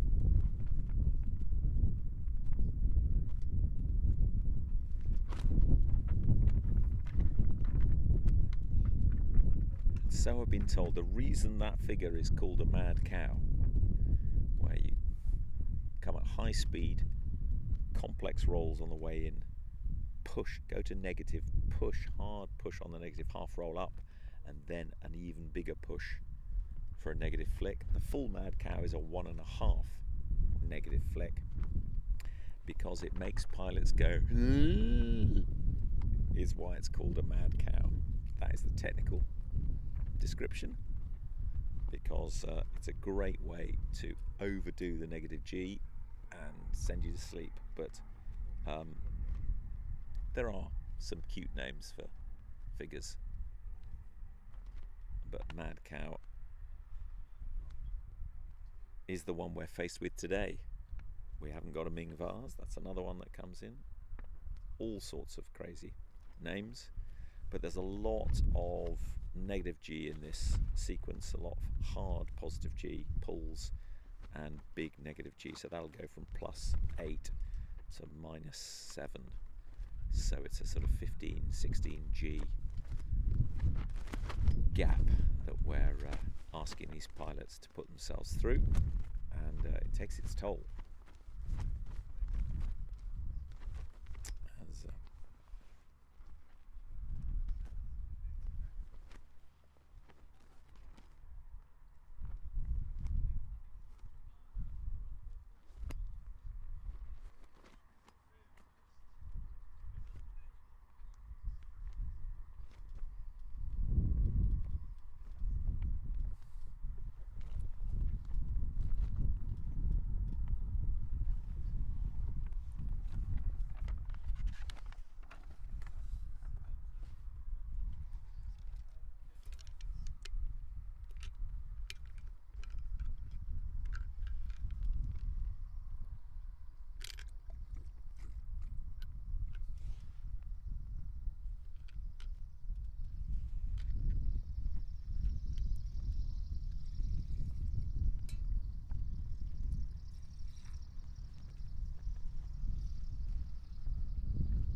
So here we have the red, white and blue extra 330 SC of Cyril Talon from Luxembourg, giving us a wing dip.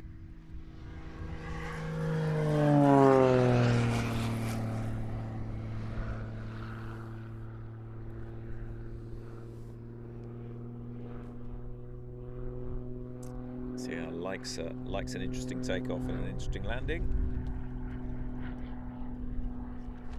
as he roars around the Sywell airfield. See what he can make of this challenging sequence.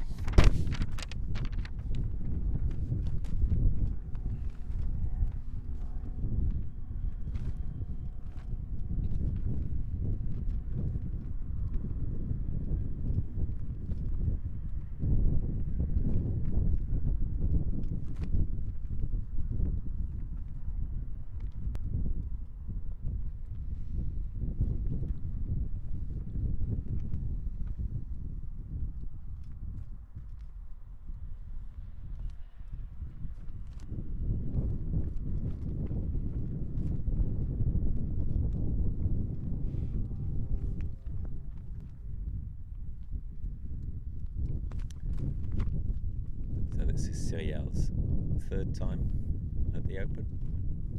Very pleased to welcome him back. And he's tipping in to, one would assume, do a high-speed safety maneuver. Sounds like he's got his extra wound up.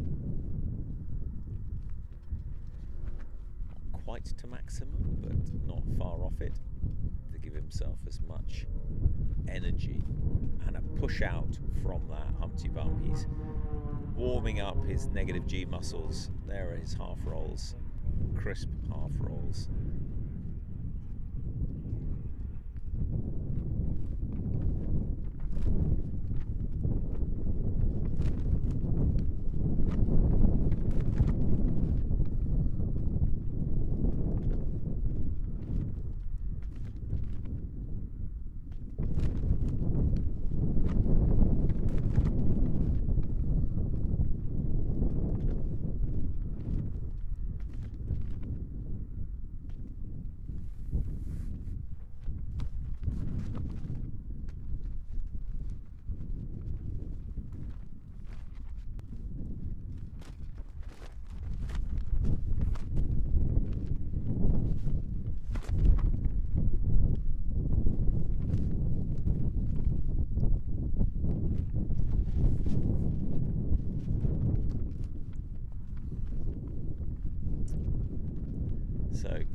staying high and slow, picking his moment to tip in. And here he is, 1 wing rock, 2 wing rocks, 3 wing rocks. High speed, 220 miles an hour. Signal Talent Unlimited, figure 1. Half flick.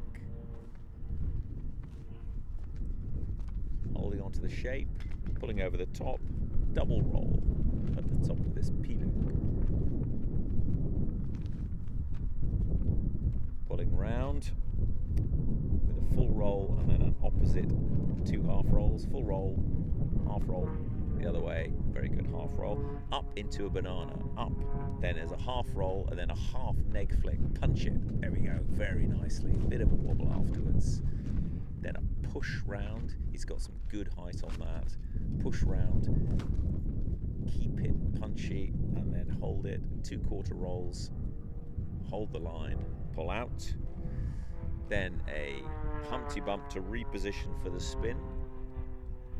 So he'll use this maneuver to get himself exactly where he wants to be for the spin.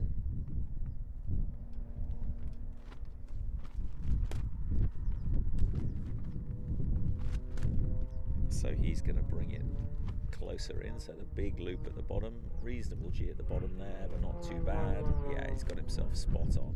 Then he does his quarter roll, push over the top, and he can do the spin absolutely in front of the judges. So this is a 1-turn spin with 2 quarter rolls after. It's only Unlimited who are permitted to do rolls after a spin.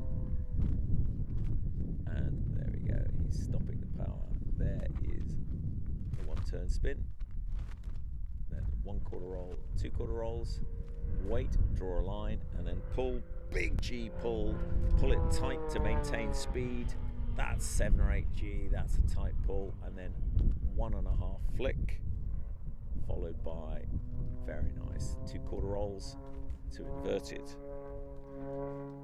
Then he will check where he is and choose his moment to pull down into this figure of 8 with a 2 of 8 and then 3/4 flick from knife edge. So 2 of 8 and then the 3/4 flick from knife edge, nicely done. And then pull gently around, drawing a nice figure in the sky, nice loop in the sky, 5/8 of a loop, back up to the 45, and then a 1.25 roll, quarter roll the opposite way. 1.25 and quarter the other way, and then pushing off level, and then at this low speed, then having enough juice to go back up for a stall turn with a half roll on it. Half roll, very nicely done at such a slow speed.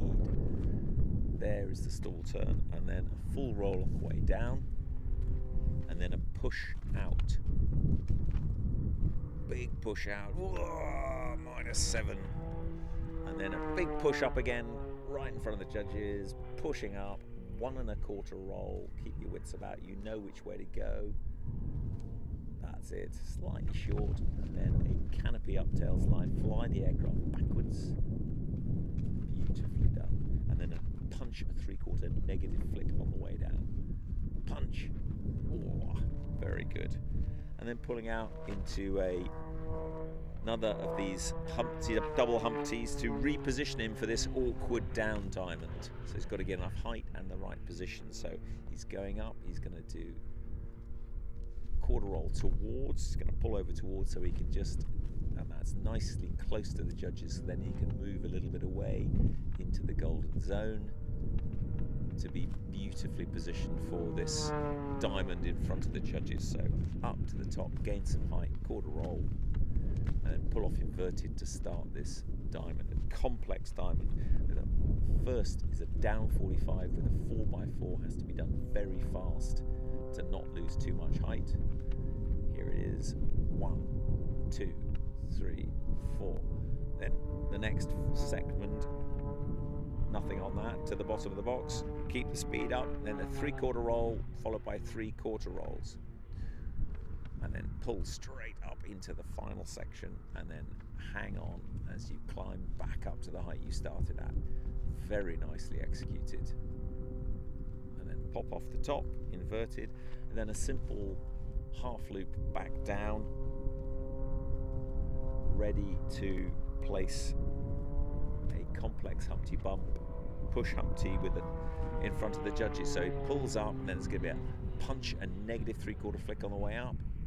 Punch it. Beautifully done. Push over the top.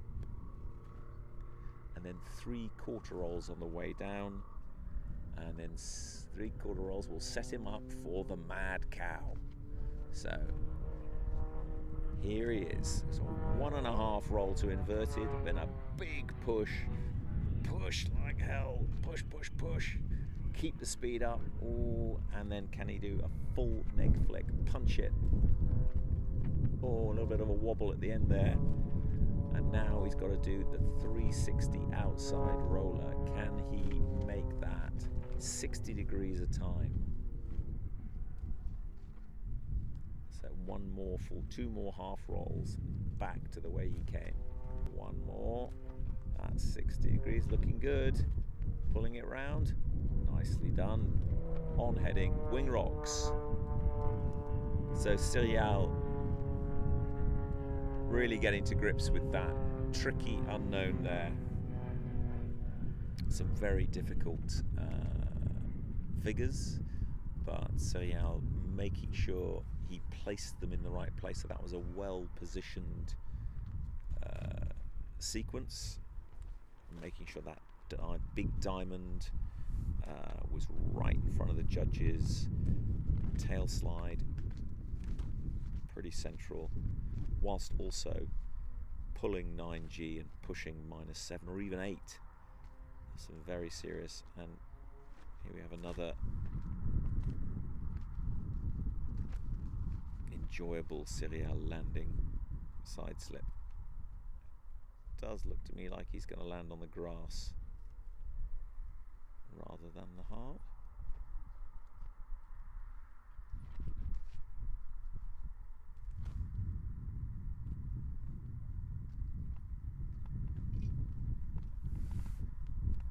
Very experienced competitor, Cyril, and he's made short work of that, but it's the devil's in the detail. Judges will tell us just how good it was, but it was all there. No obvious hard zeros. All the figures are in the right order. They're flown the right way, the right orientation. So now we have our next British competitor. This is David Thompson taking off.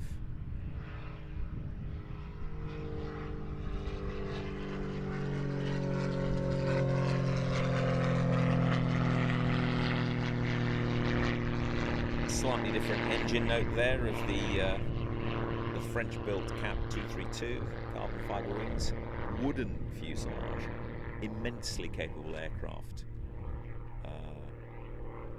Same 300 horsepower engine as the H540.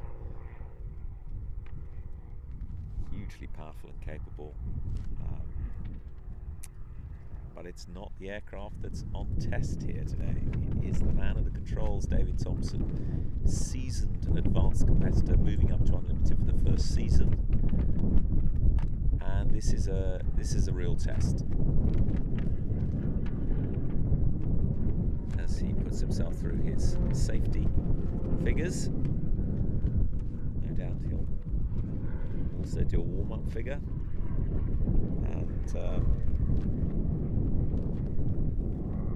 see what he makes of the down diamond, the push tail slide, all the negative flicks, and the mad cow.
So David Thompson coming in for a safety figure at the same speed and altitude and position as figure 1, just to make sure it all looks correct, and to check the wind, because the wind is now a significant factor.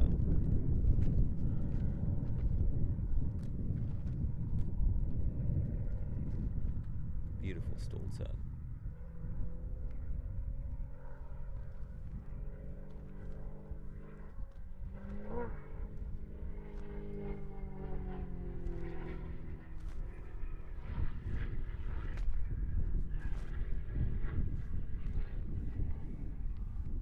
So, getting yourself lined up and ready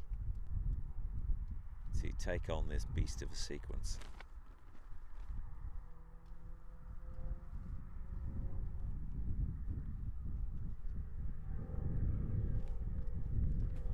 Starting to have another look round. Maybe just a couple more clicks on the harness. Get yourself to the right height.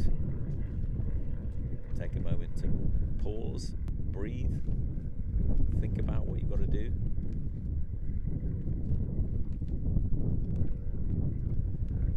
Before you tip in and unleash the G.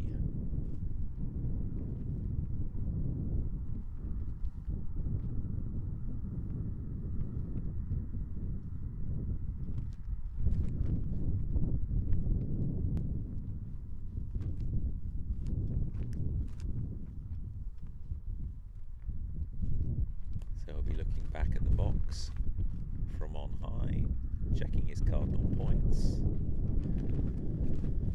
Pilots choose reference points on the airfield and around the airfield, be they buildings or rivers or roads or lakes or whatever it may be, so that they know they can orient themselves in the middle of the sequence. They know that when I pull up here and I look left, I should see a church or I should see a road. Those things are very, very important to make sure that you're pointing the right way and it's all happening in the right order. So here's one wing rock. 3 wing rocks. So here we have David Thompson, unlimited, figure 1. Pulling up, half flick.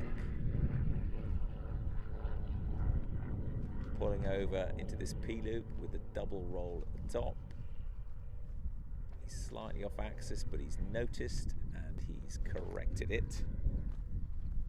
As he comes round, a full roll and then 2 of 2 the other way.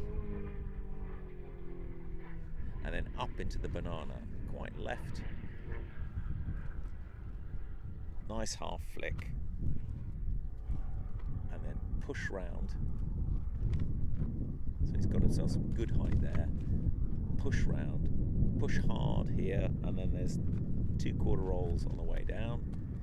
Hold the line, and then up into this repositioning Humpty Bump to get himself into the right place for the spin.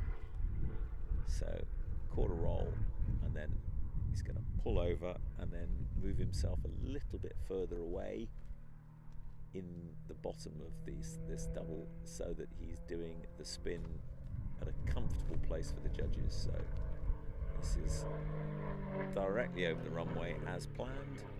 There he is. That is where he wants to put the spin, just a little bit to the left of there, which will be in front of the judges. So he'll push over, and this 1 turn spin followed by 2 quarter rolls. So he just waits until he's exactly in the right spot. There's the spin. That looked like a 1.5 spin. So he's decided to bin that.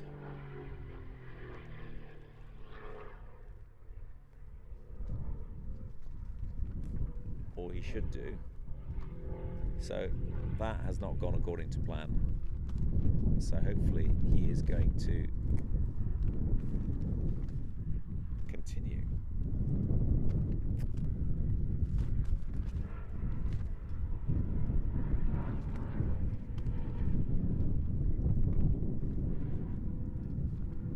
And he's going to pull round, making a nice big shape on this figure of 8.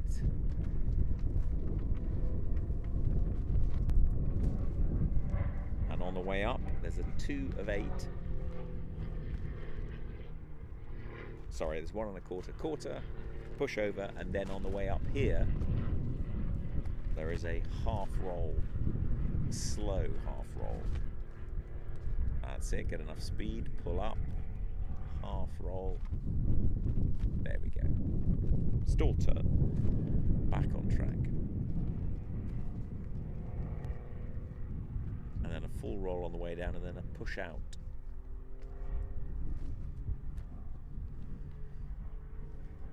Big push, and then wait, and then another big push up to the vertical for the tail slide with a 1 1/4 roll on the way in.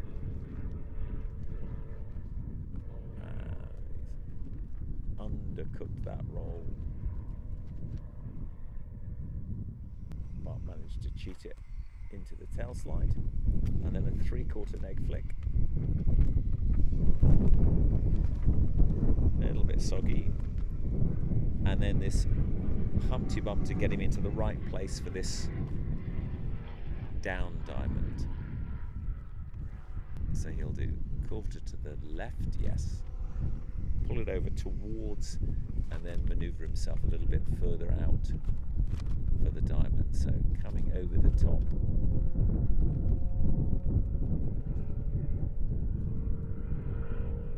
And then pushing out, and then a quarter roll so that he's then pulls off inverted.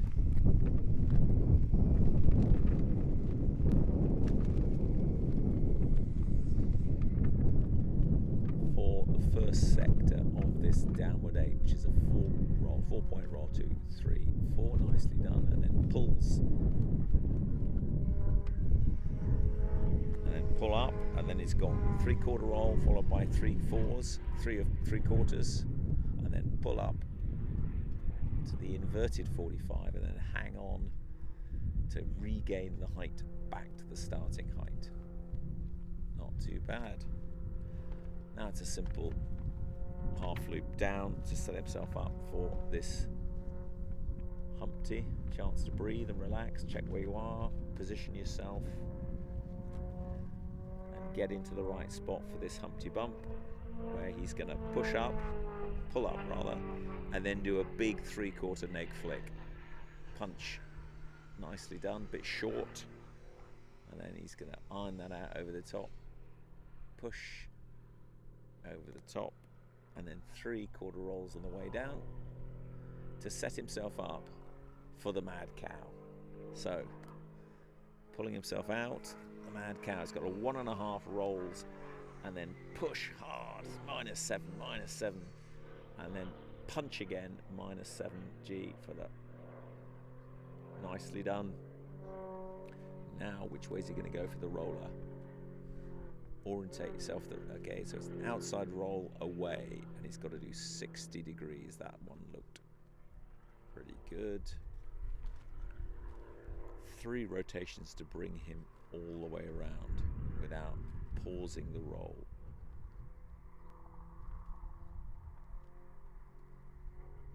So he's got behind, and he's going to pull all that round in the last one. Quite high. So, there's the wing rocks.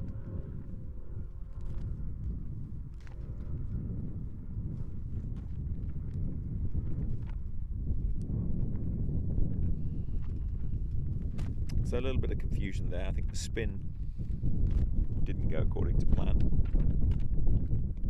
Missed out some rolls. And that's the challenge here, is remembering every single figure, exactly the number of rolls. And there's 2/4 rolls on at least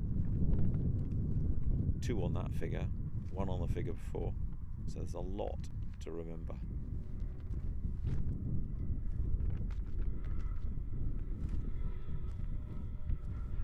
So David just letting his cylinders cool down and himself cool down.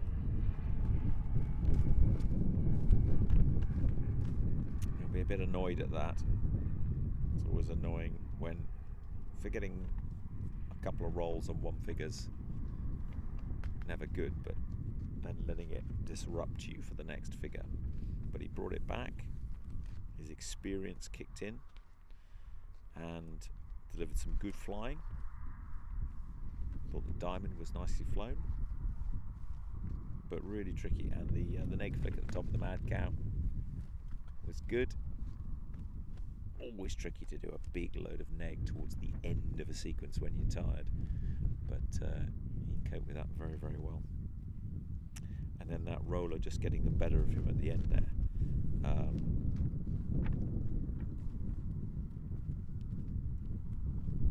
Really tricky to hit those cardinal points on a 60s. 60 degree per half roll.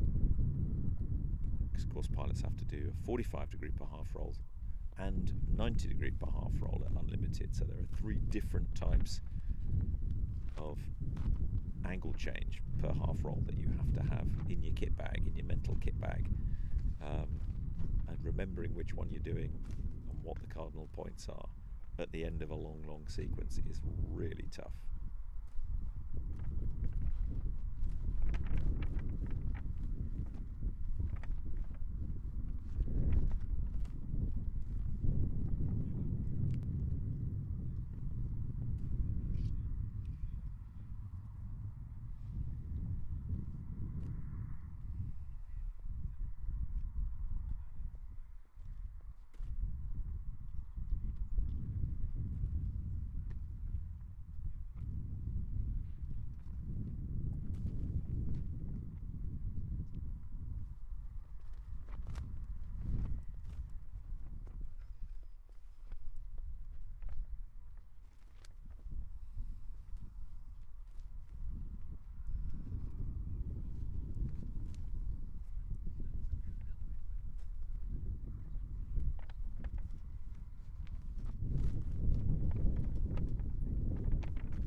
So, we hear the dulcet sounds of Barry Eels.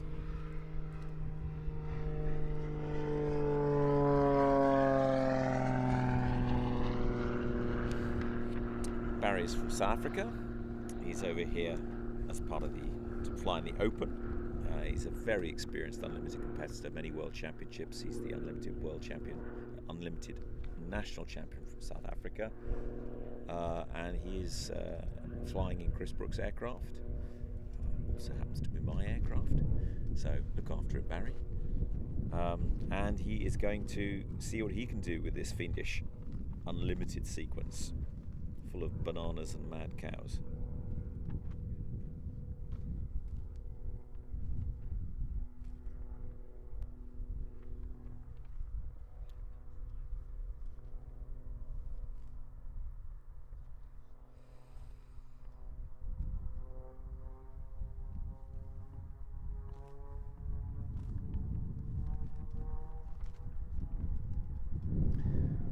So no messing about, straight in for his safety figure. He's got that. He's got our plane wound up. Not short on performance.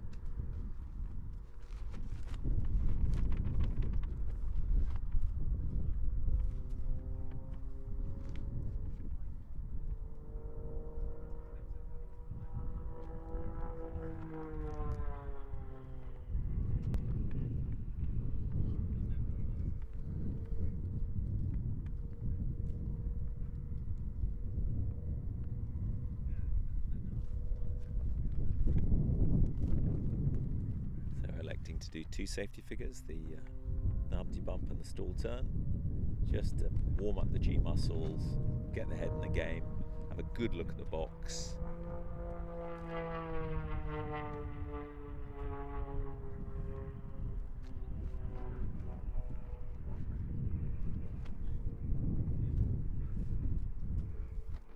then set himself up for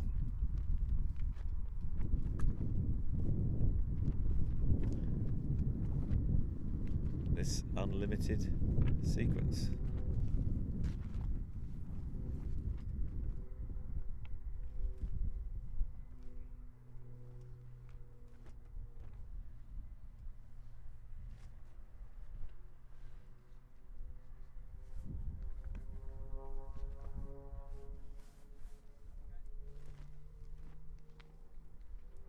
So here comes Barry, one wing rock, third wing rock, Barry Eels, unlimited, figure one, pulling up,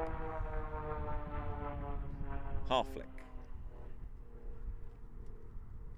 overcooked it, short after, and then he's got this double roll at the top of the P-loop, nice big P-loop, with a full roll and two half rolls at the bottom. Full roll, half roll, and then up into the banana. Up he goes, half roll, punch that half flick nicely, and then pulling round, pushing round, keeping good altitude, and then 2 of 4 on the way down. Line after, very good. He's flying this quite deep in the box compared to the others. So he's sort of centre box, whereas the others were probably more closer to the judges, but he may have a fiendish plan. And therefore using this this double Humpty to then come towards at this point to be able to put the spin where everyone else has put the spin. So push over and then do the spin centre box. So he's just going to move that in a little bit, and then he'll come into this spin with 2 quarter rolls after it. Yes. Kill the power. Perfectly positioned. 1 turn spin. 2 of 4. 1, 2. Big G pull. Big G pull, 7 or 8 G, pull round now, 1.5 flick. 1.5, and then 2 of 4. 2, 4, very good. And then on that inverted,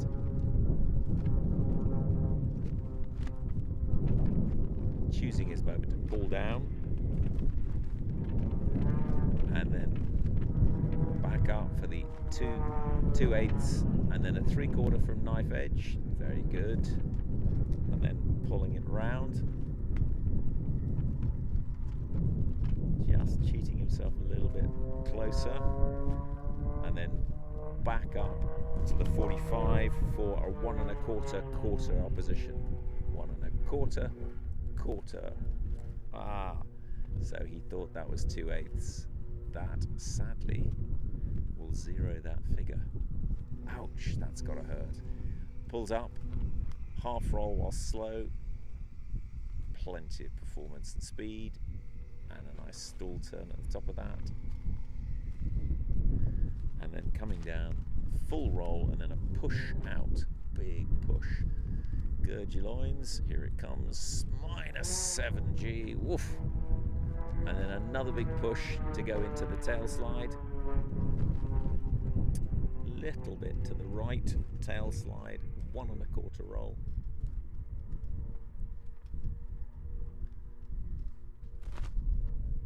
Canopy up, tail slide, so he's got to fall forwards. Yep. And then a 3/4, punch that 3/4 flick, neg. Punch it. Yep. Now repositioning Humpty. Get himself exactly where he wants to be for this big down diamond. So that's a late, not that late, very tall Humpty. And then going to come towards. It's like different tactic. All the others have been near and going away. He's been far and come towards. So he's then given himself quarter roll. He's starting very high. He's higher than the others. And now he's going to start that down diamond. So the first sector, the first leg of the diamond, is a 4-point roll. 2, 3, 4. He's drawing a much bigger diamond than the other pilots, giving himself loads of space. And that's 1 3/4 and 3/4, and then pulling back up. So, and then regaining the height that you started with. So that looked a little bit uneven compared to some of the others. A little bit short on that final sector. Nice half loop and coming into complex Humpty Bump, so he's got to go up and then do a 3/4 neg flick on the way up, punch it. Well, that's interesting. See how that scores with the judges. Nicely on axis. Did it flick? Question. 3/4 rolls. And now the Mad Cow. Lots of speed, 1.5 roll to inverted, push, -7/8. And then full neg flick, punch it. Okay. And then this 360 outside roller. Towards or away? Which way, Barry? He's thinking. He's going away. He's on point, but the roll rate is becoming smoother. Can he make it all the way around? So now he's well behind. Yeah, no, he's not got that at all. So that got away from him completely. He, I think, my guess would be he forgot where he was supposed to end up. Just knew he had to do the rolls, but didn't know where he had to end up pointing. And it's figure 13 in a final figure in a very, very complex sequence. And sometimes the brain just puts up a little white flag and says, sorry, I'm not going to help you on this one. You'll have to fly this on your own. So that is probably an example of the Mad Cow. The figure after the Mad Cow is always the one that gets in trouble. There's that lot of negative G in this sequence, and then that Mad Cow really rams it home with -7 and then a punch of -6 or 7. So that went well. It was then the roller which didn't work. Ran out of roll. So a testing sequence.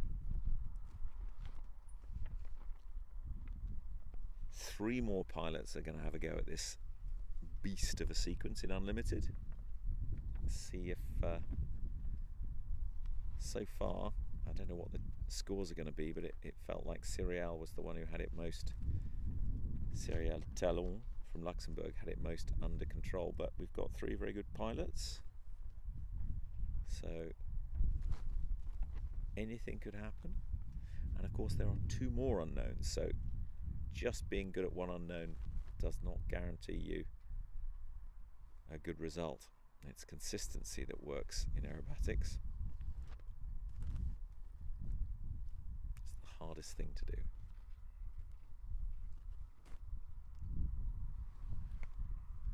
As we see Barry taxi my lovely aeroplane down the hard runway at Sywell.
So here we have Ekaterina Volkova, the US Unlimited team pilot, in her 330 SC. Another 330 SC, exactly the same plane that Chris Brook, Cyril, Barry flown, and the plane of choice for, I'd say, about 80-85% of pilots at the World Aerobatic Championships at Unlimited. Let's see what she can make of this tricky Unlimited sequence. She's been here in Europe making a tour of the open competitions around Europe this summer in preparation for the WAC, the World Aerobatic Championships, which are being held in Iowa in the US this year. And she, as I've said, is on the US Unlimited team, so wants to be not only in tip-top condition but also get a weather eye on her competition.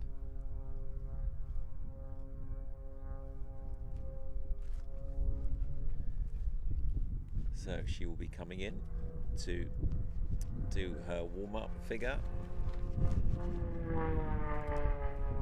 the half rolls,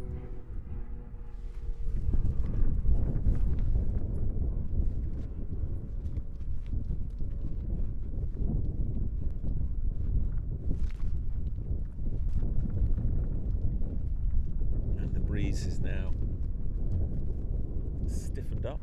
I'd say it's more like 15 knots, might even be 20 knots at altitude. It's always hard to say, the clouds are moving, but that's now become a factor that the pilots have to take into account about not just when they're flying a maneuver, but how they time it, the shape of that maneuver, and where they place it in the box.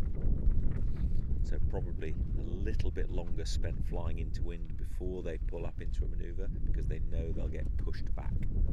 So the whole point is to try and keep the maneuvers in front of the judges, even though you're being pushed back by the wind. So there's an awful lot of planning, and I wouldn't call it cheating, but sliding is what we call it as pilots, around the box to keep yourself in the right place despite the wind.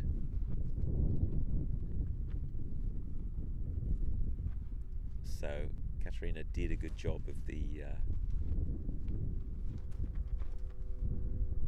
known, but this is the unknown, the real flying. So she's just taking a moment and tipping in, and here are the wing rocks. 2 wing rocks. 3. Katerina Volkova, Unlimited, figure 1.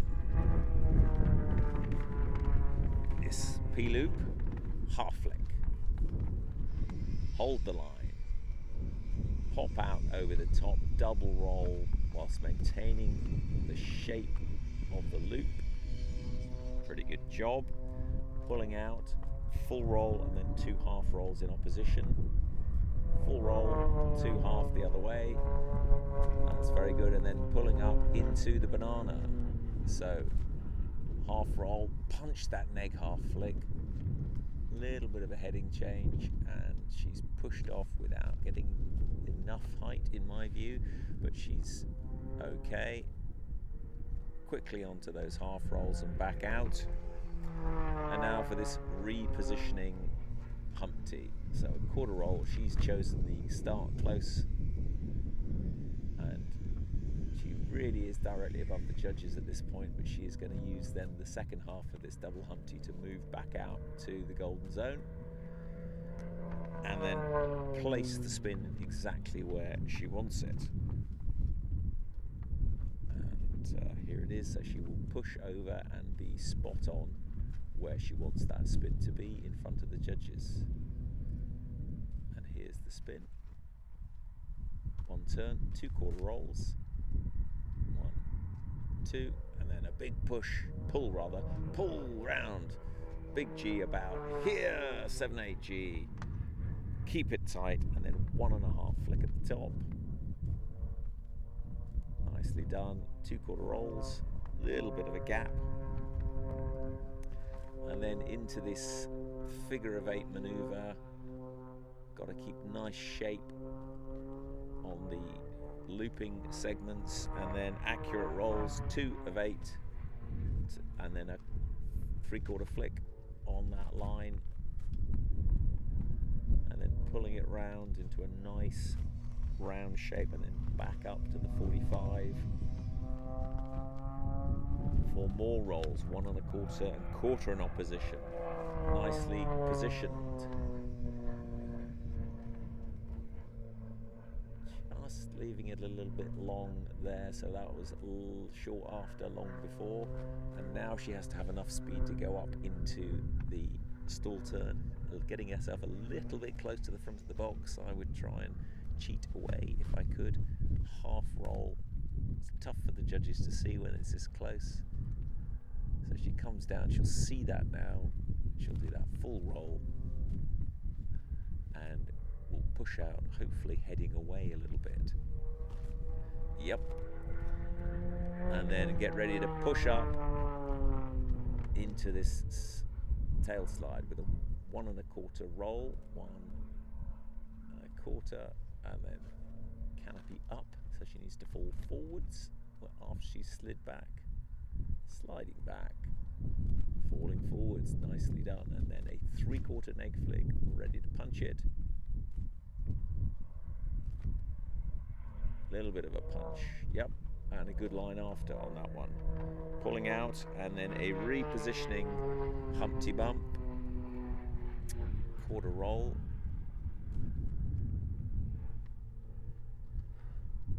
and then towards, but really quite close towards, and then pulling out and away back into the golden zone to position herself very nicely for this down diamond. So she'll do a 1/4 roll and then pull off inverted for this tricky diamond figure, and it's all about balancing the line length. So this first one needs to be onto the 4-point roll quickly. 1, 2, 3. This will be too long. And then 1, 2, 3. Yeah, so that's a little bit unbalanced. He's got the 3/4 roll followed by the 3/4 rolls, and then pull. It's that tricky first sector. You've got to really get on with that 4-point roll, otherwise it ends up being too long a line. But she's got back up to the right height, so that's good. Now a little bit of a rest before it gets crazy again. Doing a half loop. Oh, that's quite early in the box, but maybe the wind is tough. And then up for this Humpty Bump with a punch, a 3/4 vertical neg flick. There it is, a little bit short, and she's pushing over the top. And then we have 3/4 rolls at this point. The wind moving her back into the box without her doing anything about it. And now the mad cow. So 1.5 to inverted, push like hell, minus 7-8G, keep the push on, and then a full negative punch flick, punch. Well, good job. And now have enough of your wits about you to do this roller correctly. So, correctly chosen to go away. First sector's all right.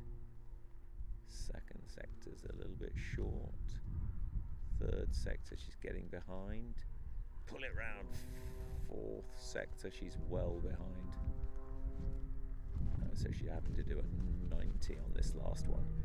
Okay, so she got herself behind, but she did complete the 360. Wing rocks. Really tricky rolling circle that to do accurately. Really tricky, but she completed it and ended up on heading, having got behind, I think, on the third sector there. But a pretty good job by Katerina. Positioning was a little bit challenging, but it was all there. I thought that struggled a little bit with the banana, getting that very hard to position those because they take an awful lot of box. That 45 line, to really climb hard, and of course doing it that close to the judges means that from their perspective they can't see the line, so it's harder to judge. So this is all the factors that a pilot has to take into account when they're choosing where they want to place each figure. And of course you can't place each one on its own merits. It has to be because it has to come out of the previous figure and it has to set you up for the next figure, so it's always a balance. So there's no perfect answer, there's just a which compromise are you going to make.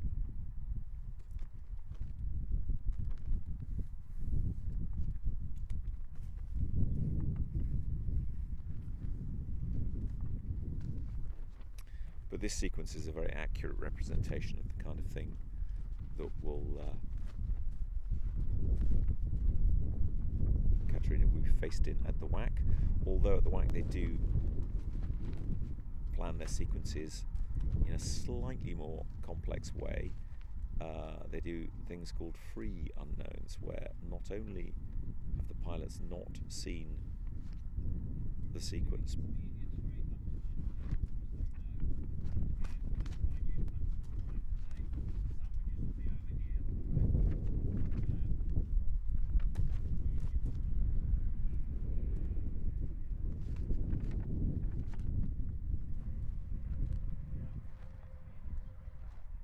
so I think we've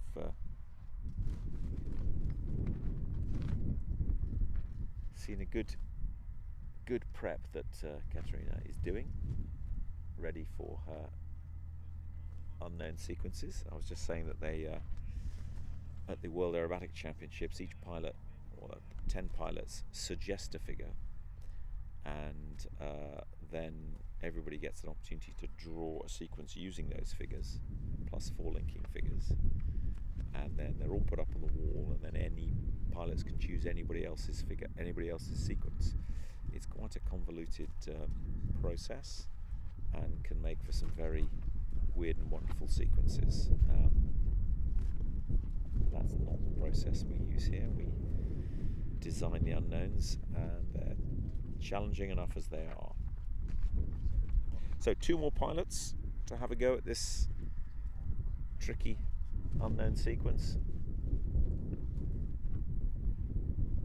And the next taking off now is the UK's Steve Bakhtiari in his XA41, so an unusual all carbon fibre plane.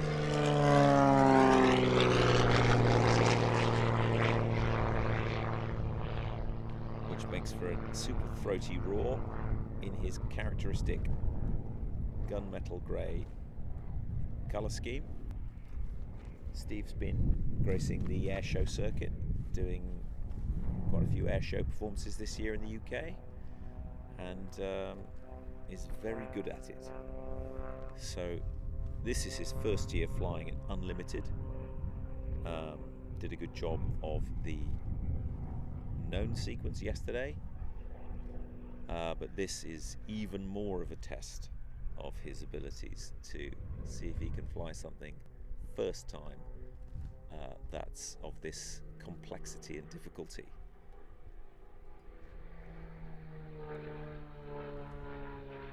This XA41 is the single seat version. There are very few of these around.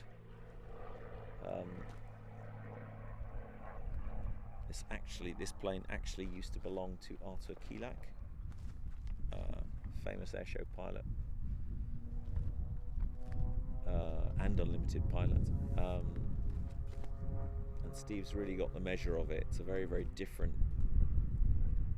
machine to the conformity of the extra. This is more of an untamed beast, but as I say, Steve's got the measure of it, and he flies it very, very well.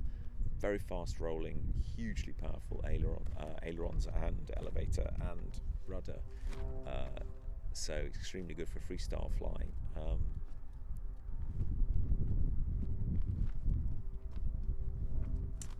but it's all about accuracy today.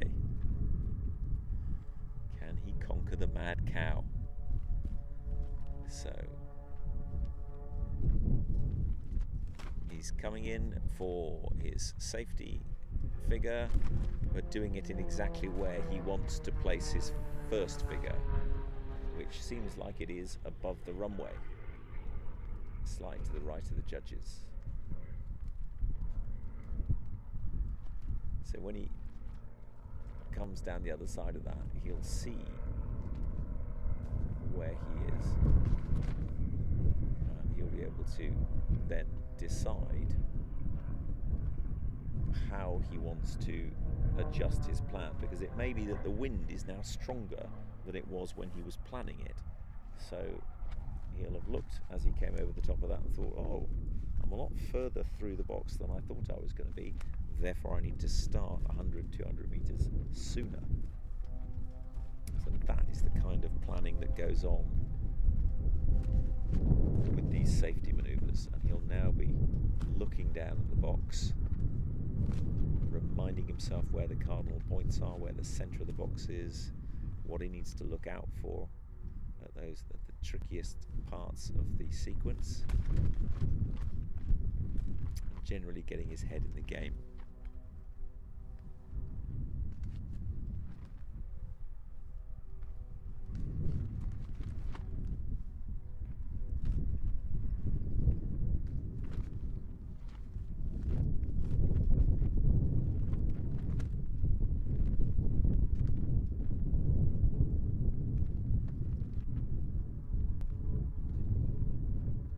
So, as he tips in, there's one wing rock, two wing rocks, and the third. So, Steve Bakhtiari, unlimited, figure one, pulls it up, half flick, hold the line, and then pop, double roll at the top of this P-loop, going very slowly, nicely done, pulls it round, create a nice shape, and then do full roll, and then two half rolls the other way, full roll, 1, 2, and then up into this banana, up, half roll, and then punch for a half flick, punch, and then hold that line to gain some height before you then, that's good shape, pushing round tight, not to lose too much height at this point, and then you got 2 of 4, 2 quarter rolls, and then pulling out. That's a nice shape. And now to use this double Humpty to reposition, so pulling back up, slight to the right of the judges, and doing a quarter roll, and he'll be doing a big radius at the top here, and then a smaller radius hopefully at the bottom to get himself where he wants to be for the spin. So a quarter roll and then push off, and he'll be, does he want to be slightly to the right there? Is he going to wait a little bit before he spins just to move it into wind a bit more? No, he's going to spin. Yes, he's going to spin right in front of the judges. So that was nicely planned. 2 quarter rolls, and then the big pull.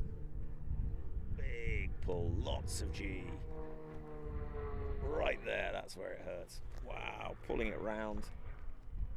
And then 1.5 flick at the top. 1.5, and then the 2 quarter rolls. Inverted, and then wait before he pulls into the next figure. That's it, punching it into wind and then pulling. Still probably could have gone a little bit further into wind, and he's up, and then he's got to do 2 of 8 and then a 3/4 flick to inverted, and then pulling it round. Yeah, he's a long way to the right, still in the box, but he'll see that now as he comes around, so he'll try and extend this. He's got 1 1/4, and and then a quarter back, and then wait, and then punch forward, and then wait for some juice to go up, give it a little bit of time to the edge of the box, pull up, and then half roll whilst going slowly. That's it. Plenty of juice to be able to do that. And then full roll on the way down, and then a push out, big negative G push. Oh, that's a negative G push there, -6 or so, and then an even bigger one up to the vertical. Whoa, -7. Now a 1 1/4 roll. Bit short. He's going to cheat that as he gets to the top. He needs to do a tail slide, slide it backwards, fall forwards, yes. And then a big 3/4 neg flick. Very good. And then out, and then another one of these double humpties to reposition himself for the diamond. So he's gonna, wait, which way is he gonna go? He is gonna go, bring this towards, and then the next one he's gonna bring it away so that he can position it. He's in the right place now, because he's slightly to the left of the judges. So by the time he starts this diamond, he will be in front of the judges, which is exactly where he wants to be. So up the other side, quarter roll, pull off the top, and then he'll be spot on. So he's got to get on with this first sector, this 4-point turn, really get on with it. So starts, get on with it. 1, 2, 3, 4, nicely done. Pull, yep. Second sector, this is looking good. Third sector, 3/4 and 3/4. 1, 2, 3, and pull. And that's looking like quite a nicely shaped diamond. He's just got to hang on until he gets back to the height he started at, and then cap off. And now a little bit of a relaxing cruise round a half loop to set himself up for a Humpty Bump. So he's got to wait and then pull up, and now this is a 3/4 neg flick. Punch it, Chewy. There we go. A little bit of a wobble at the end. Over the top. Pushing over. Getting some good height on this. Giving himself space and time to do 3/4 rolls on the way down. And then pulling out, ready for a mad cow. So this is the 1.5 rolls to invert it, and then push. -7 or 8. Push, push, push. And then at the top, another push, a big punch. A little bit of a dip, but good. And now this 360 roller. Is he going to go towards or away? He could do either at this point. Just giving himself space and time to do it in the right place. So he's going away. So can he get round it? One sector. So the third half he should be, yep, he's on point. And there's one there. Now he needs to really push hard here. Not quite enough. He's a bit behind. Cheat it round.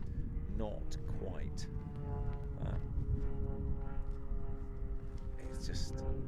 It's interesting. He got 3/4 of the way around that, and that last sector, it just, the cumulative effect of the entire sequence just catches up with you and says, you know what, I can't push any harder. I don't know where I'm going, or I don't know what I'm looking at. I can't do it. And so that final sector was short. He got down and didn't quite have enough juice to get around, but he completed the roller. It won't be a 0. It just didn't end on axis. But a really good effort for first year at Unlimited. I mean, really good, because that was a hard sequence, and a lot of that was very good. It was all in the right place, kept his positioning good, diamond loop looked good. Really hard to do this. Keep your composure, keep your brain working whilst the world is screaming at you to stop with all the G and the negative G and the roll rate and the sunshine. It's a really, really tough ask, but good flight.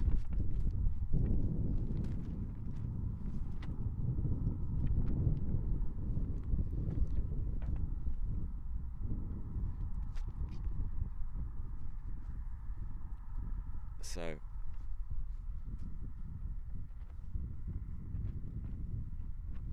there is this iconic red spinner on that dark grey plane. Bronze, whatever colour you want to call it. Of the third British pilot. So the final pilot that we are waiting for is Philippe Varino, also of Luxembourg. Highly experienced unlimited pilot, flying the second CAP 232, carbon fibre wings, wooden fuselage, and a 300 horsepower Lycoming.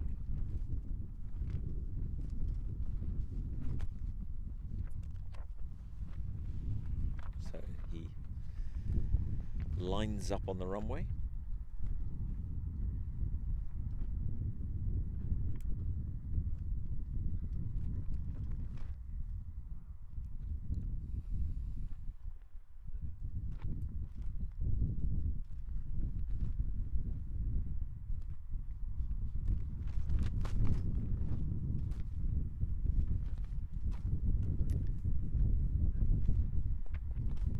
Planes really do not need much time to take off with the power they have.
So Philippe doing his safety maneuvers in this attractive looking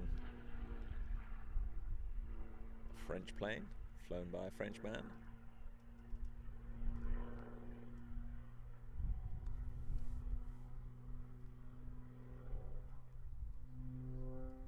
Same plane in principle as the one flown by Dave Thompson, but they've all got their idiosyncrasies and their histories.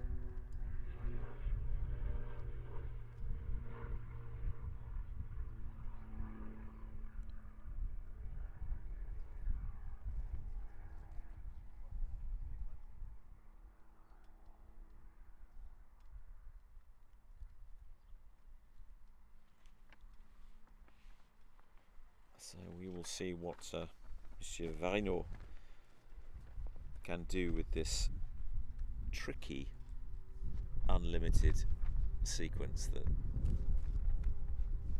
taking our pilot's brains to the very edge of their capabilities by the time it gets to figure 13.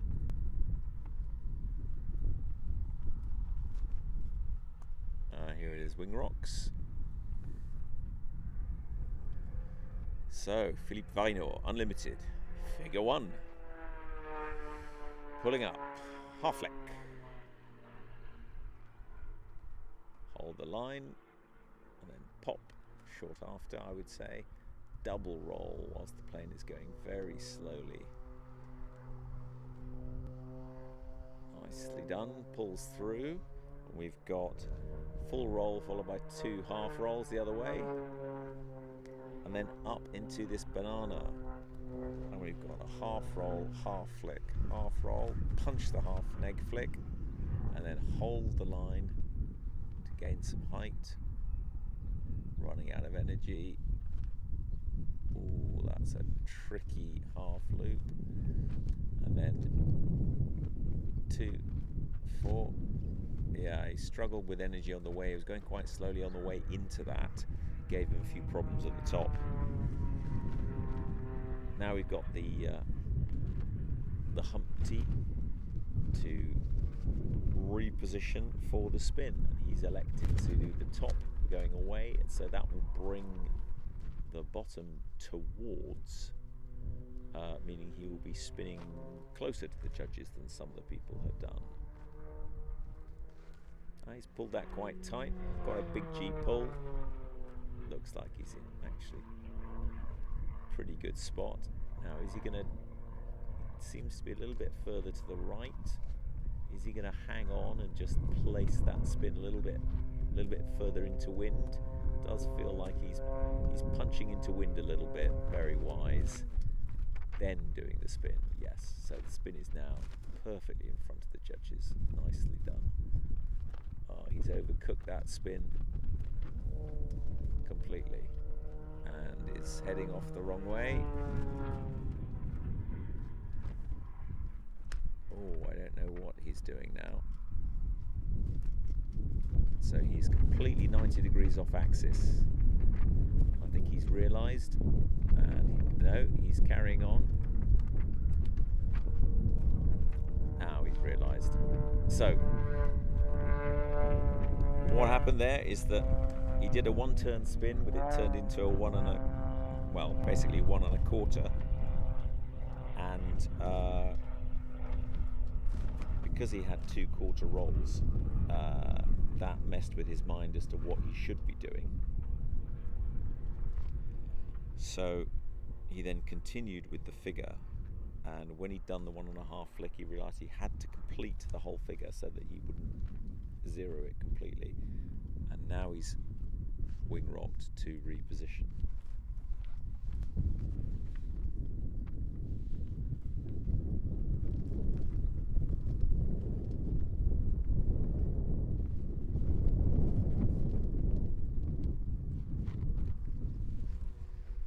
So this sometimes happens. So this sequence can get you and bite you when you least expect it. Dealing with having enough brain capacity to deal with fixing errors whilst you're also trying to cope with the stresses and strains of actually delivering this is really quite tricky. So now he is going to start inverted, starting at figure 5, the double loop, the figure of 8. So brings it down and back up the other side. He does 2 of 8 and then a 3/4 flick from knife edge. 3/4 flick, holds the line and pulls it round.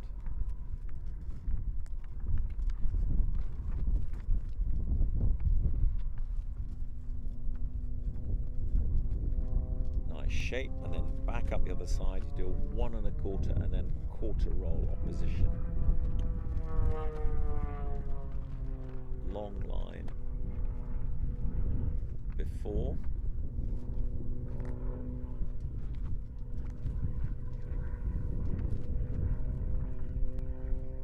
and it's got to have enough speed to be able to go up for not just a stall turn but a half roll into a stall turn. That looks like he's struggling for speed. Yes, bit of a struggle to keep the speed up there. Full roll and now a push out, brings it back down, still quite high. Push out and then pushing back up again with a 1 1/4 roll. Short, he'll fix that in the tail slide. It's got to be a canopy down the tail slide, fall forwards, yes. And now a 3/4 neg flick. Punch it. That's a great flick. And pulling out now another double humpty to reposition, ready for the down diamond. So it's a long line before the quarter roll.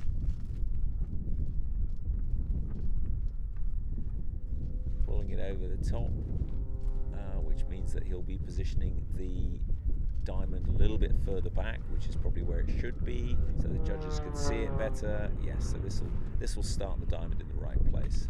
So a little quarter roll, pull off inverted, and start that diamond. The first sector of which is a 4-point roll that has to be done with great efficiency. So struggling with speed again at the top there. Get on with it. Oh, this looks a little bit slow. 3, 4, sped up. 1, 2, yeah, it's made for a poor shape. 1, 3. Not sure that was the right roll combination. I think that was a half roll, not a 3/4 roll. So that's ended up making that diamond not a very good shape. But he's got it back up to the height, which is good. And now he has this gentle half roll down to put him in the right place for this Humpty Bump, which is this pull up and then do 3/4 neg flick on the way up. That's nicely done.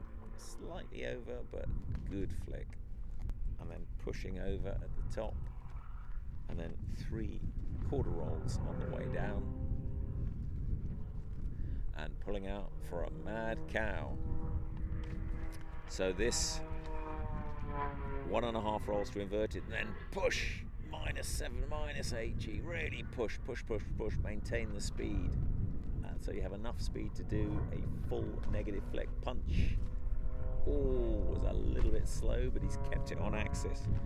And now have enough brain space to do a 360 rotation whilst rolling outside 3 times. So is he going to go away? Yes. So each of these half rolls has to also turn 60 degrees. So this has to be more than 90. It looks like it's 90. Oh, he's well behind now. Okay, so that is, he looks like he's doing a 180. So again, the roller has claimed another victim. So interesting. I'm sure all of these pilots, if you said go up and fly a 360-degree roller outside, they'd do it without too much of a problem. But as figure 13, directly after a mad cow, it's causing all sorts of trouble. The brain, because a rolling circle is the most complex hand-eye coordination, because you are rolling the plane to the left whilst turning to the right and being inverted and then upright and then inverted and upright. So the brain is, it's the equivalent of patting your head and rubbing your tummy whilst flying upside down at 150 miles an hour. So it's really tricky, but once you've done the rest of the sequence, you just have scrambled brains, I'm afraid.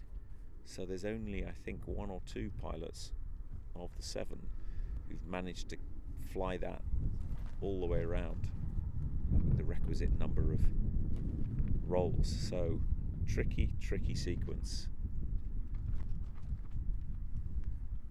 But it's the same for everyone.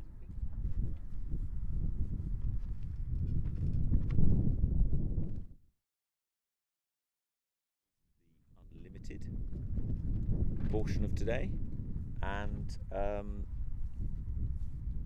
reliably informed that we are cracking on with the intermediate pilots.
Okay, so we have a change to our plan.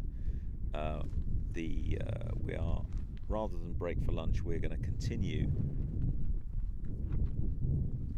with the intermediate, but we will have to switch off the live stream for the next period. So the intermediate will be broadcast later on today, but we need to go and plug in the batteries for the live stream so that we can continue later on this afternoon. So the next, so the live stream will close now, and the intermediate sequences will be published, played later on.